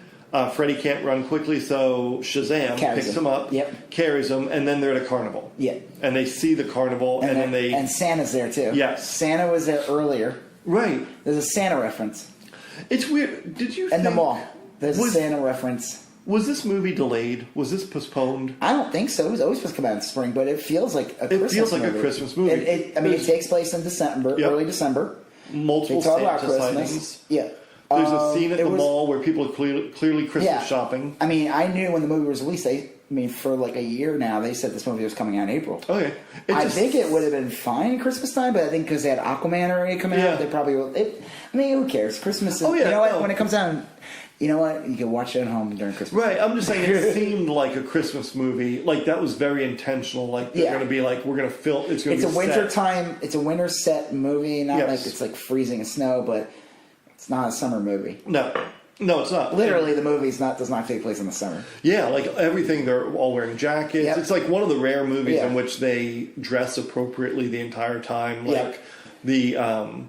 like when Mary's going out, she's wearing tights and a coat and stuff, and I mean, like they look like they're dressed for winter. Yeah. So they blend into the carnival. Yep. And the villain comes in, Savannah, and he zaps the roller coaster and the two bullies from before on the Ferris wheel. Yeah, the Ferris wheel, and he's causing general mayhem. Yeah. Right. And he releases the Sins. Yep. To go track down the kids. Yep. And a fight ensues, and I really liked that it wasn't a forever fight. It moved quickly. Well, eventually he's like, come to me or whatever, and like say, like, hold on to me and say my name's Shazam. Yeah, he's basically saying, and that's kind of what leads to... Because he had the staff, but he breaks the staff. Did he have the staff with them at that point? Well, no, what happened is Savannah had the staff. He's had the staff the whole time. And he needs the staff for Billy to transfer his Shazam powers. Right, and he tricks him. Right. So he says and Billy kneels like Superman before Zod. You know, he kneels in front of the villain, and he tricks him. He grabs the staff. Yep. And then says to his foster siblings real quick, say my name, and they're all like, Billy! And that was the best, Billy! Yeah, I love that. And they all said Billy. Right. That was super funny. And then he's like, no, the name I say, because he couldn't say it. Yeah, because then he would turn back, Right, so he's like, no, the thing I say to turn into this. And they're all like, Shazam. And then, like, immediately they turn into superheroes. Yeah. And they're different. Well, Mary's the same actor, right? Was she? It was hard to tell. It was hard to tell. Oh, because she's the oldest, one of them. So she could be like an actress who's like in her mid-20s. She seemed like the same woman to me. It did look... It's possible that she was the same person. But the others... Freddie Freeman turned into the kid from the OC. Adam Brody, which was a great... Adam Brody was supposed to... Do you know he was supposed to be in a Justice League movie that never got made? I read about this afterwards. I didn't know this. He was supposed to be the Flash? Yeah, and he would have been great at the Flash. So instead, he was Captain Marvel Jr. Yes. They don't refer to him as Captain Marvel Jr. No.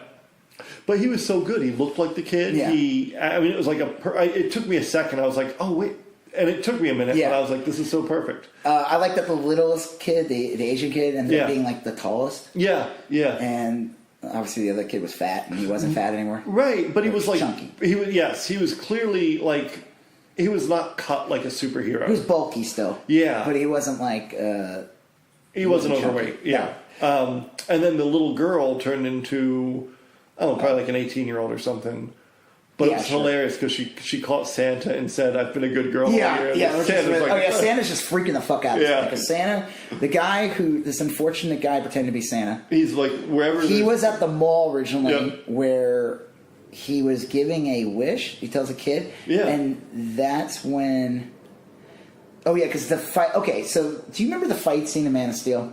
Yeah. Between Zod and Superman? Right, yes. It was like ridiculous. Yeah. I mean, they were like... I remember seeing this movie and I was like, oh my God. They were like going through buildings, everything's like 9/11 times a million. Yeah. This fight, what I liked about this fight was they were wrecking shit. But it was done. I liked the way it was done. I liked how they ended up in certain places. Yep. I like how they ended up through tunnels and like different buildings and offices. He went into like a changing room and the guy just opened the door. Like, I found you, you know? Yeah.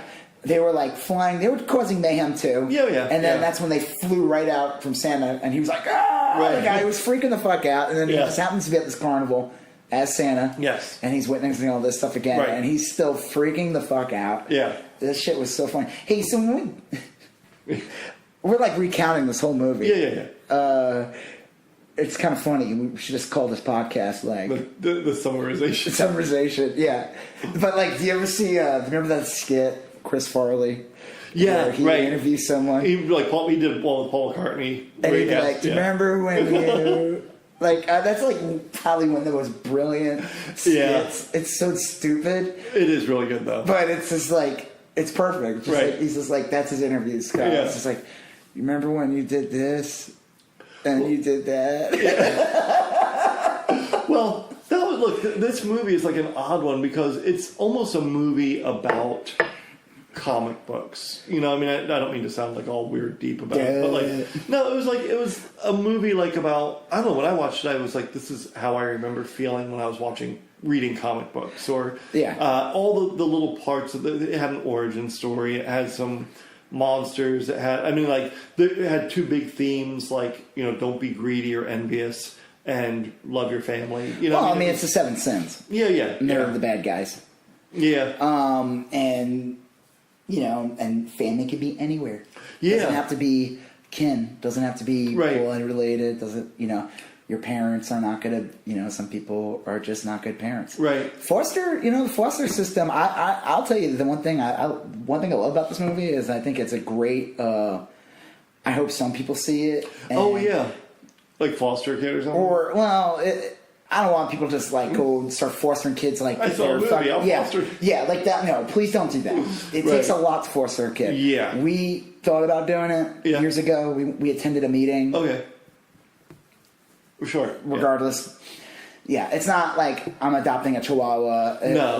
Where like one of the worst things happened was when Paris Hilton started carrying a Chihuahua around in back. Oh yeah, and people were doing that, and they were just like so many. If you wanted a Chihuahua to rescue, there was tons of them because people didn't realize they were like living creatures, and they're dogs. They're dogs. It's like they're tiny, but they act just the same way a fucking Mastiff does, except like 3 inches. I was a foster care counselor for a few years in Florida. Okay, and I worked with a lot. I would place teams in foster home, actually a lot like what Billy Batson did. Yeah, and I would say my completely unscientific approach. Most of them the foster families came in with really good intentions. You'd have a few that were doing it for the money. Yeah. And you'd have some that were doing it 100% for great altruistic reasons. Like the new Annie movie. Did you see Annie? I did not see the new Annie movie. With, so she's a foster kid in that too. It's similar. Sure. Except she doesn't become a big superhero. She they change it. She's not going to an orphanage anymore. She's like Miss Hanaway, whatever it is, played by Charlize Theron, and she's like kind of what you just said. Okay. Someone who just basically is making money off the foster system and like treats kids like crap. It was I remember one guy. I remember two people in particular. One guy, he was not a great dad or anything, and he'd put like 8 kids up in his 3-bedroom house or whatever. He'd put them in bunk beds, and he'd collect like $8,000 a month from the state. Because you got like $1,000 per kid, and he was not terrible. I mean, like, look, that was not an ideal situation. Like, I felt bad. Isn't there like laws like you have to have a certain amount of bedrooms or something? If there are, they weren't being enforced back then. I guess if you have bunk beds, you can. Yeah. Plus, like, look, it's tough to place a teen foster kid. It's very easy. Like, here's the thing: it's very easy to have a kid. Oh yeah, right. But it's not easy to adopt. No, it's not easy to fall. It's amazing what they make people who do have good intentions. It's amazing how it's like the beginning of the movie Idiocracy. Oh yeah, how easy absolutely. All these morons can have kids. How easy it is to be thoughtless and put no thought into it. Yeah. And you have it made me sad, the movie, actually. I mean, did you think it was, I thought it was very tasteful. Which one are you talking about? The movie, Shazam. Oh yeah. I thought, look, I thought it was well done. Really well. I like how they showed the couple. Yep. The two, Yeah. they were like mama or whatever, you know? Yeah, yeah. That they were former foster kids too. Yes. So they never were adopted either. Right. And they decided, and that happens a lot. Usually a lot of the people that, because I've seen some like specials and stuff. I remember watching a documentary years ago. Do you remember Super Size Me? Yeah, yeah. Okay, yeah. that guy. Right. I forget his name, but yeah. Yeah, that guy. Right. He had a goatee. Yeah. Yeah. Well, not the Super Size Me movie, but he had a TV show called like 30 Days. Yes. And one of them had to do with, I forgot what the exact scenario was, but it was like trying to convince a woman who was against gay marriage and gay adoption. Okay. Like gay people adopting and all this. And he shows like this gay couple, like, to this woman. Sure. The fucked up thing was she was a foster kid. Oh, okay. And she's with the guy who's running it. Okay. Who was a foster kid too, and Right. he's showing her the situations, and he's saying, "Listen, you know, this is pre-gay marriage too. Right. This Okay. came out like probably 10 years before gay, maybe 8 years before gay marriage Sure. became legalized, or whatever. Yeah, yeah. And he's like showing her all these different situations, and he's like, "Listen, you know, this couple means well," and they even interview like the real parents Yeah. of the kids, and I mean they're like, they look like juggalos or something. Yeah, right. People who not the gay couple, Pounding Fagos. not the and gay, the people who had the kid. Yeah. Like they were still involved with the kids' lives in some way. Yeah, they were like these guys are like a godsend. Yeah. and they're trying to tell this woman, but Right. she's so blinded by like that hatred or whatever, ignorance. maybe her own self-denial or whatever. Yeah, Who the right. fuck knows? Usually that's like, Yeah, there's something right. in the back there Right. usually. But I just remember watching that episode. It ended up being about like, you learn about the foster system Right. and all this. And in the end, it's usually in the end of these episodes, like the whole thing is there would be like a transformation. It would be Yeah. 30 days. Right. And in the end, she was like, nope. She stuck to her guns. She Good didn't give for a her. shit. Good for- Yeah, hey, you Yeah, know what? right. I say that's good. That, sometimes that means you don't. Well, I'll tell you, man. I worked in the foster care system for about a year, and it was brutal. And I don't know. But yeah, that was I thought the movie Shazam handled that so well. Yeah. There's kind of one little thing where it's like, I'm a foster mom, what's your superpower? Yeah. It was on her bumper sticker, which Yeah. I thought was like, it's a little kitschy, but it's like a good message. I mean, there's people who do the same shit. There's Yeah. like people who wear like T-shirts like "I'm a breastfeeding mom." Right. That's my superpower, and By the end of it, when Billy Batson, because they kept doing this thing where everyone would put their hand in at dinner Yeah. and say a non-denominational prayer or Yeah. something, and then good. And I would've been well, mad. I'll tell you, because did you think there's like a lot of like super religious trailers before this movie? Oh my god! Okay, so I was you- gonna tell you about that one. Okay, so there was the one event trailer. Yeah, yeah. Okay, so the event trailers they're these weird things where sometimes they'll have like a play or an opera. Yeah. And you come to this Sure. event, be playing 2 days. And Yeah. No, not the Right, opera right. part. But there was this CGI Christian cartoon. Yeah. And Roger made a joke goes, "Are we going to see that?" And I was like, no. I heard him say that, and I couldn't tell if he was being serious. or not. He was totally kidding. It seemed like he was kidding. And then there was one where it was like, Oh God! So this stars the lady from the show This Is Us. yes, right, was in a right. They prayed for their kid. Okay. So it stars like it has like a real cast. Yeah. But my God, this movie. It was called Breakthrough. I'm like, this is clearly aimed at like. It's like I thought I was watching Left Behind with Kirk Right. Cameron. It's a super religious movie. religious. Okay, so they're a couple. Yep. I swear the dad was. Yeah. Right. Yeah, well, that's another. Yeah. So they adopted this kid, and it starts off with like the kid. It's all like the woman, the mom. You probably gonna edit this a little later. Yeah. Jump in. Okay, so we'll start right here. 1, 2, 3. Okay. Yeah. So the trailer starts with the mom. Right. And she's got like a southern accent, of course, Yes. and she's like, "We live in a community, Right. and tight grip, tight knit, Yeah. whatever. We eat grits, and and grits, lots Right. of grits, Grits on and our grits. grits sandwich, and then and we also go to church. Right. We go to church. Yeah. And Topher Grace is in it. He Yeah. plays like the priest. The Right. cool priest. The preacher. Was that preacher, Topher not Grace? priest. Yeah, that was Topher Grace. Okay, yeah. Using that Grace name Right. perfectly. Well, because his last name's Grace. geez. So And then yeah, so some falls in the water and that's dies. he doesn't die. He's in a coma. So the woman's adopted son, who's like on track to go to college, Right. be successful. I think he's got like a scholarships. Yeah, Yes. they're dumbasses though. They go decide to play on ice, falls in the water. They get him out.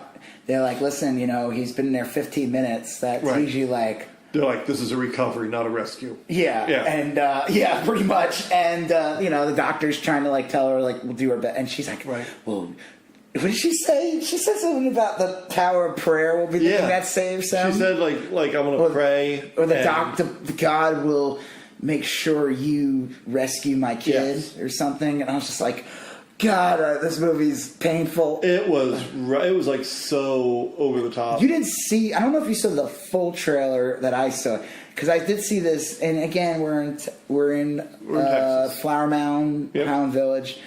I think Flower Mound's in reference to some kind of. Oh, is it? Cross Timbers Road is a reference to. I didn't know it's that. all religious references. Oh, huh. Yeah. That makes sense. The mayor, you weren't living here yet. When I first moved here, the first year I was here, the mayor of Flower Mound declared 2014 the year of the Bible. Oh, cool. I suggested that the next year should be dedicated to Harry Potter.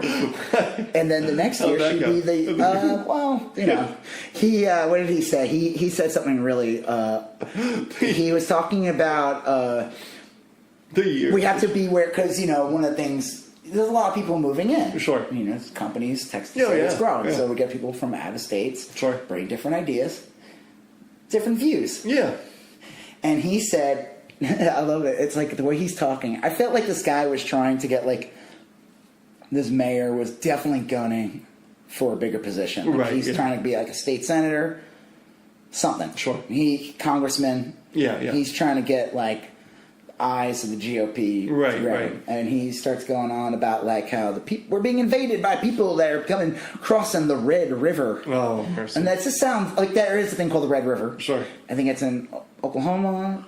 Here, you pass it, you come here. Yeah. I don't know, but it just sounds so biblical. Yeah, we're being invaded by the Red River. It's just it just sounds like something like just some. And then David will take his slingshot and shoot down the giant.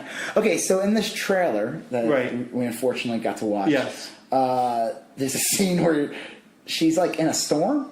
Was she in that? And she lightning's coming down. I don't remember. And that's when she turned to Shazam. No, I don't remember. She turned to God-Man or something. She sparkled, bringing him back to life. Captain Jesus fingers. But then the big red G's. The big red Jesus.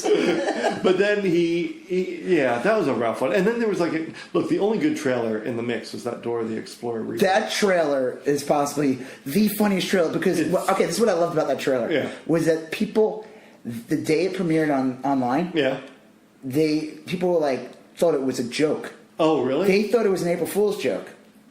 Oh. And I don't think it didn't come out on April Fool's. I don't know. The trailer. That's the first time I saw it was at Shazam. Yeah, but I saw it online a week before, and people thought it was a joke. I liked it. Well, I think it looks funny. Yeah. I mean, it's just that, Dora the Explorer, she's a little girl. Yeah. And now she's a teenager. Right. The thing I found really funny about it was that College Humor, there? Yeah. They did 5 years ago, they did a series of a teenage Dora Explorer starring one of the girls from Modern Family. Okay, and they would joke about how she... Right. And she would stop, it would play straight like a Dora episode, live action. It was almost like making fun of the fact that they're going to make a live action Dora the Explorer and she'll be a teenager. Right. But this was College Humor. It was a joke. Yeah. And they even do the thing where she stops and looks at the camera and goes, "What do you think?" And I wonder in the movie if they're probably going to do that in the movie. Probably. But the fact that people thought this was a joke. They did not think that this was a real trap. Now, I would say That looks like a very expensive joke. It does. 'Cause it was like pretty slickly produced. Yeah, it looks like a decent budget film. Yeah. Yeah. I don't know if I'm going to see it. I doubt I'll see it. Look, if it's on Netflix, I'll give it a shot. Because clearly I'll watch anything. I've watched The Dirt 3 times I'm not now. doing. Wow. Okay, let me tell you something about The Dirt, and I meant to bring this up in the last podcast. You've seen it. Okay, so my wife listened to I think she listened to the podcast already. Okay, about The Dirt? Yeah. And she says that we talk it up a lot. I do. I know I do. Yeah, you do. We rewatched it together. And it was terrible. It just did. You know how I said it moved? Yeah. This was a crawl. Oh, and I okay. think because one, we already saw it already. Yeah. The thing was, she was working, and I was working when we both independently saw it. So I wasn't like 100% paying attention. I was like doing some drawing, and like an hour could go by real fast when I'm drawing when I didn't realize it. So it's still funny though. Yeah. But I think we might have talked it up just a little bit. I rewatched it since. I stand by my original assessment, but I 100% acknowledge the flaws in the. Oh no! Well, yeah. we acknowledged that the movie was heavily flawed when we talked about it. We didn't we didn't say this was a perfect movie, but I think we just the Ozzy Osbourne scene still to me is probably one of the funniest. Right. Like some of those key scenes. Yes. Yeah. It's still there's some gems in there. Right. Right. Okay. So.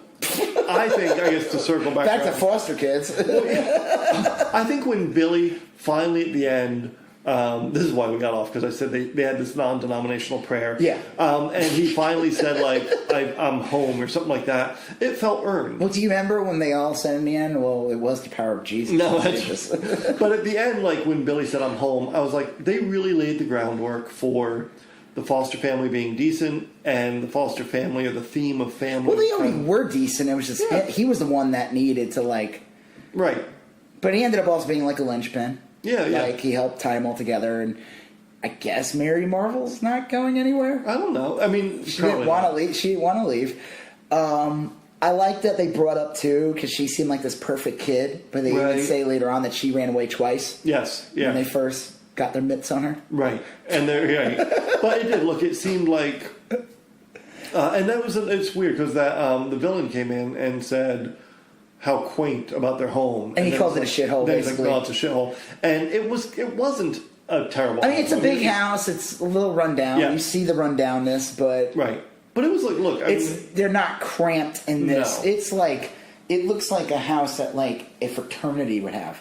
Yeah, there was enough room there. I mean, maybe it looked like if they had a little extra money, they could have fixed it up, and it would have been just fine. But the house, it was not a tiny, like you said, where like a guy had a 3-bedroom and it was just cramming kids in there. No. This was like, I don't know. But at the end, like the foster, like everything seemed like it fit and it worked. Like the foster family subplot, it was fully fleshed out. It was done pretty well. I'm wondering how their powers work, though. Do they need him? Because I felt like, okay, so the whole movie, and this is now me cherry picking shit. Right. See, the movie, 50% of the plot of the movie is him learning his powers. Right. He gets his powers. And then it takes a long time. And there's a dramatic moment. Like when he has to go save people or something like that. And I guess it's right after he sees his mom. Yes. Yeah. Right? He does this like heroic thing where he kind of jumps off the building. Yeah. He screams Shazam. And Mid-air, takes off like a bolt. And he thinks, he is Shazam now. It's like when Superman first learns to fly. Yes. In the first Superman movie. Or Spider-Man, shoots a web across the park and like, shit, I'm going to need a car now. And he, it's a long process. Right. But when the kids get their powers, they learn it immediately. They don't have the same issues. Look, if I'm going to nitpick, my big qualms at the end were twofold. First is, like you said, the other kids learn their powers immediately. But I mean, you would need a fucking movie for that, right? And it wasn't a big deal. I mean, like, nah, I know that. Freddie even said, "Look, I've been studying superpowers forever." So him, right? That's a good cover. Yeah, him picking it up is, and I don't know what their powers are because one of them seemed to only have super speed, right? And one of them had speed, and one of them had strength. So they may have diluted powers. They're all specific, and then Shazam's like. But I'm wondering, do they need him?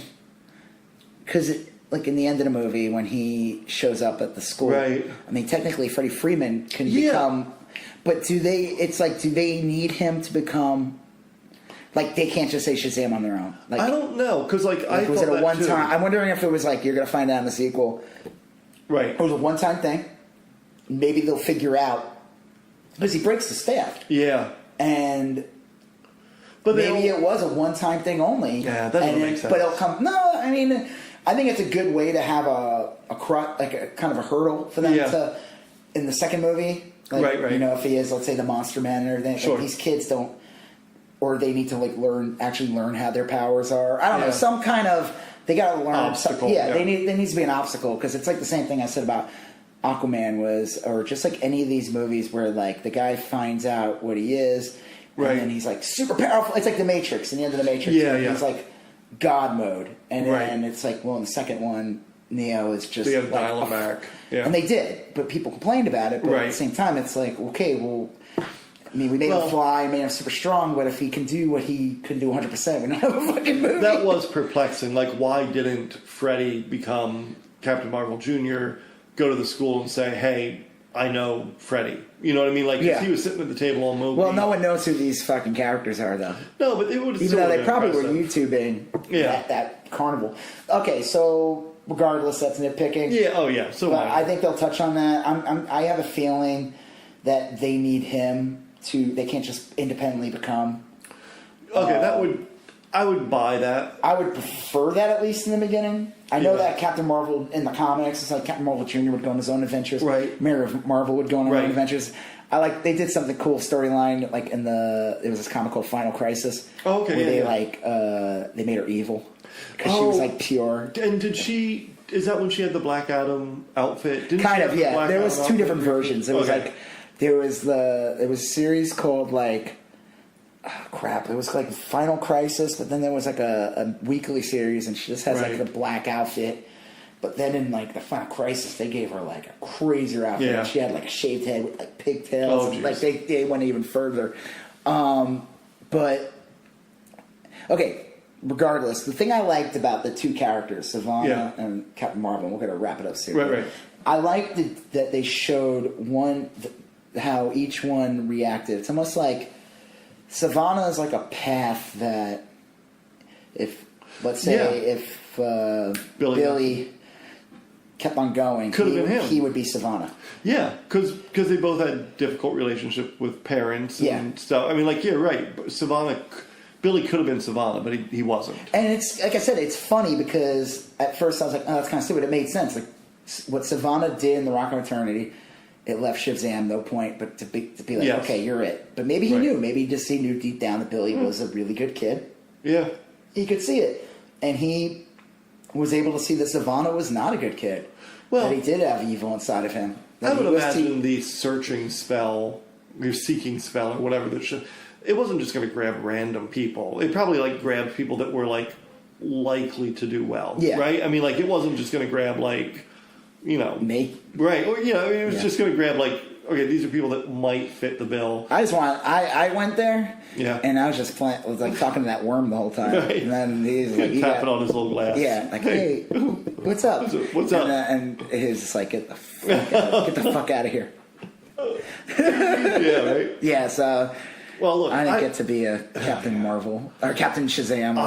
I liked the whole thing. Yeah, I liked it. I would say, like, if I was going to say to me beforehand, would I still take my 8-year-old kid? I mean, absolutely. I think it was like a good movie, but you got to be ready I should have been ready to have that conversation with my kid about like.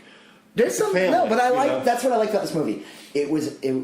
People thought that this film was going to be a kids film. Right. Like, this is going to be a dumb kids film. And I was like, no, I don't think so. I think that, I didn't know they would go in. I knew he was a foster kid. Yes. I knew all this stuff, but I didn't think it would go that deep into it. I didn't know that they would have those monsters. They didn't advertise those monsters at all. No, they didn't. In the trailers. They show Savannah. Which is weird. Yeah. No, that's great. Yeah. Save something. Right. No, you're right. They never save anything. And what's the point? If you watch that, if you saw those in the trailer, there would be no context to them. You wouldn't know what the fuck they were. Right. By showing them in the beginning that there were these statues, it created like a fear level. Sure. You had to earn. So when they showed up, in their full form, Right. it was earned.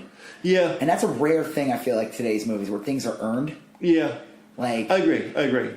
Well, that was our big problem with Like, it's- the Vince Neil. yeah, the Vince Neil scenes. Right, it wasn't earned. They weren't earned. Yeah. Right, so... And, yeah, every part of this movie was earned. They did the Yeah. legwork. And, unlike The Dirt.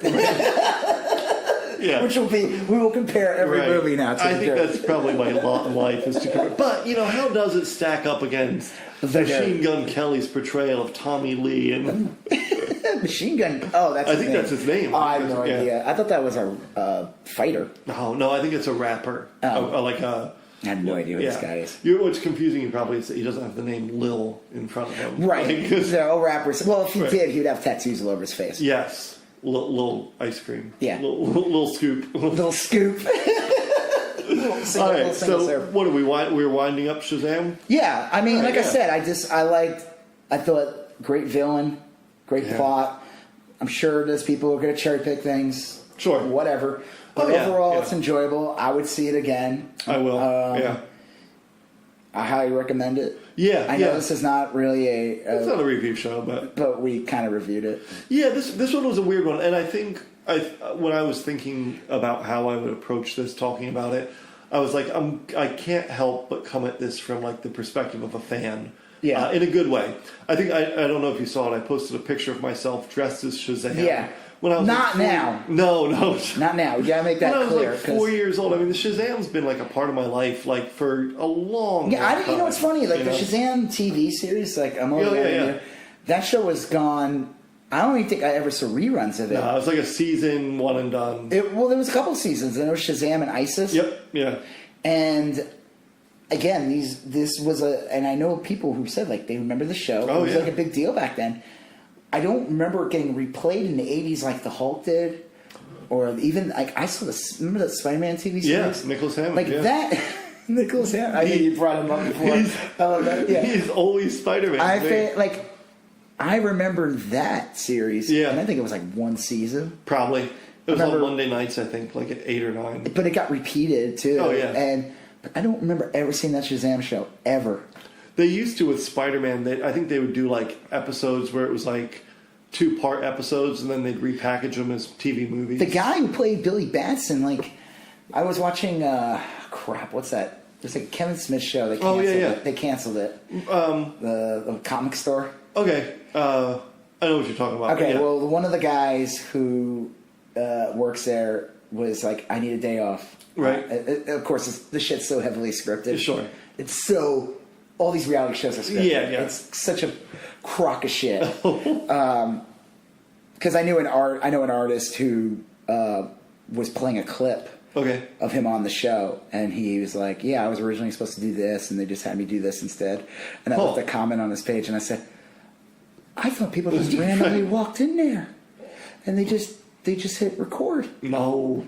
Yeah, of course not. Yeah, no, he was in several other things. He's like a small act, like he's an Yeah. actor. He's been in other things. I looked him up earlier, yeah. And No, I'm talking about the kid, the artist. Like he's been in other things. Okay. So he probably had to audition to get that part. Yeah. I knew my brother's best friend's brother. Yeah. Is an actor. Okay. And for years, he's been in some parts. And Okay. I can't name what he was in a Nicolas Cage movie. Oh, wow. Not Left Behind. Okay. Not Left All Behind. right. Just make that clear. Not Okay. Ghost Rider either. But one of the first works he did was to be on a dating show. Huh. I mean, it was all bullshit. It was just Right. like one of those like dating shows where like the guys go, the girl's leaving her ex. Yeah. Yeah, the whole thing is like. Well, just- that's like the back. I'm probably exaggerating here, but that's like the backbone of Hollywood. That's where people like work, and people like a lot of people on the tech side. just to like, but it's also a way for people to get noticed. Yeah. Hey, I'll get you on this game show. I'll get Right. you on this. It's, Yeah. they're not just letting anyone. Right. Yeah. Except for The Price is Right. Yeah. They just let any of those people. Yeah. Okay, so what I was saying was the guy from the Kevin Smith show. Yeah. He was going on to a comic convention with Right. a guy I guess he became friends with. Okay. And it's the actor who played Billy Batson from. And it's just amazing because I don't think that guy's ever been in anything else. No, he's. I looked him up on the internet today, and he's been in a few other roles. He had a thing back in 2016. Oh, really? Yeah, like obviously like a straight-to-video genre film or whatever. Straight to video in 2016? Well, you know what I mean. Like, and then he did, I want to say he did something with like Johnny Depp's daughter and another famous person's daughter. But yeah, essentially... I wonder if he was in that Kevin Smith movie. It was a Kevin Smith movie. That's probably why... Yeah. What was it called? Yeah, something Hosers. Yeah. And it's Johnny Depp's daughter and Kevin Smith's daughter. Right, he was in that. Yeah. He was in that. Yeah, and Johnny Depp has a small part in that. Yeah, that's funny. So it makes sense at this Kevin Smith show that he would be in this episode. Right. But for the most part, he bought a florist shop, him and his wife. Yeah. Bought a flower shop in life? West Hollywood, yeah. And that's how they've made their living. The guy's still But alive. he still goes to conventions. Yeah. And people show up. Right. And they pay for photos. Yeah. Well, That's I'll tell you, amazing. that was like a big part of my... I don't know what age I was, but like those live action shows during the Saturday morning cartoon blocks. I loved like Shazam and Isis and Ark. Do you remember Ark? Or Jason and the Star Commanders. There's like a whole bunch of them. Anyway, we got to wrap it up. Yeah. But that was good. I love Shazam. I'll see it again. Yeah, I liked it. Don't just run out and get a foster kid now because you saw this movie. But so if you do have interest in being one, noble pursuit. Definitely pursue it. It's a process. Yeah, buckle up. But also don't bully kids with crutches. Oh yeah, right. All right. So where can someone looking to find your work? Where can someone find you? Okay, so you can see me on Instagram, Rob Israel, and my other accounts, Rob Israel Geek Art. Nice. Find me on Facebook. I'm gonna be. You could find it as Rob Israel Art. I'm also on Twitter, Rob Israel Art. I think the last episode I said I had 37 followers. What are you up to? I think I'm up 38. Oh, so again, I have almost 93,000 followers on Instagram, and I have 38 followers on Twitter. Some of them must have Twitter accounts on Instagram. You'd think. It is so hard to get people to cross. Oh, that's true. And that's fine. Hey, listen, I'm happy at anyone, and it's fine, because I'm not really adding new content on Twitter. True. It's just another way for me to show you the same thing I'm going to show on my Instagram. Right. Yeah. So are you doing any shows coming up? Or? Well, I did mention last time Fan Expo. Okay, nice. In early May. And I'm going to do the Oddities Festival in August. Okay. I still have some other stuff I'm working out. And my big announcement is I'm going to be in Mad Magazine #7. That is so cool. That's coming out on April 16th. It's just, I just got one image in there. So that's my first issue. That's a big deal. For me, it's a big deal. Yeah. That's a big deal for anyone. That's a big deal. That's my first real, published, comic work. I've had artwork on album covers and T-shirts for years. But No. Well, look, okay, so, and I'm Joseph K. You can find me on Instagram, JHKAYEJR. And I'm the same on Twitter and Facebook. I'm sort of there. And upcoming, I think I'm going to paint my deck. So I got that going as a present. That's gonna be cool. I think I'm next week. So yeah, I'll put some pictures up, and I'm not gonna do any signings while there, but that's it. So maybe the guy who played Billy Batson in the '70s show will show up. I'll bet you I could probably. I don't know what his going rate is. It's probably not as cheap as you think. Probably not. No. Yeah. All right. Well, I'll find someone. All right. Bye. Thank you for listening to You Still Going On About That with myself, Rob Israel, and Joseph K. Remember, you can find us on iTunes, YouTube, Spotify, Google Play, CastBox, and Podbean. So remember to like and subscribe, share, comment, leave us a basket of fruit or candy. Thank you for listening. All right, later. Bye.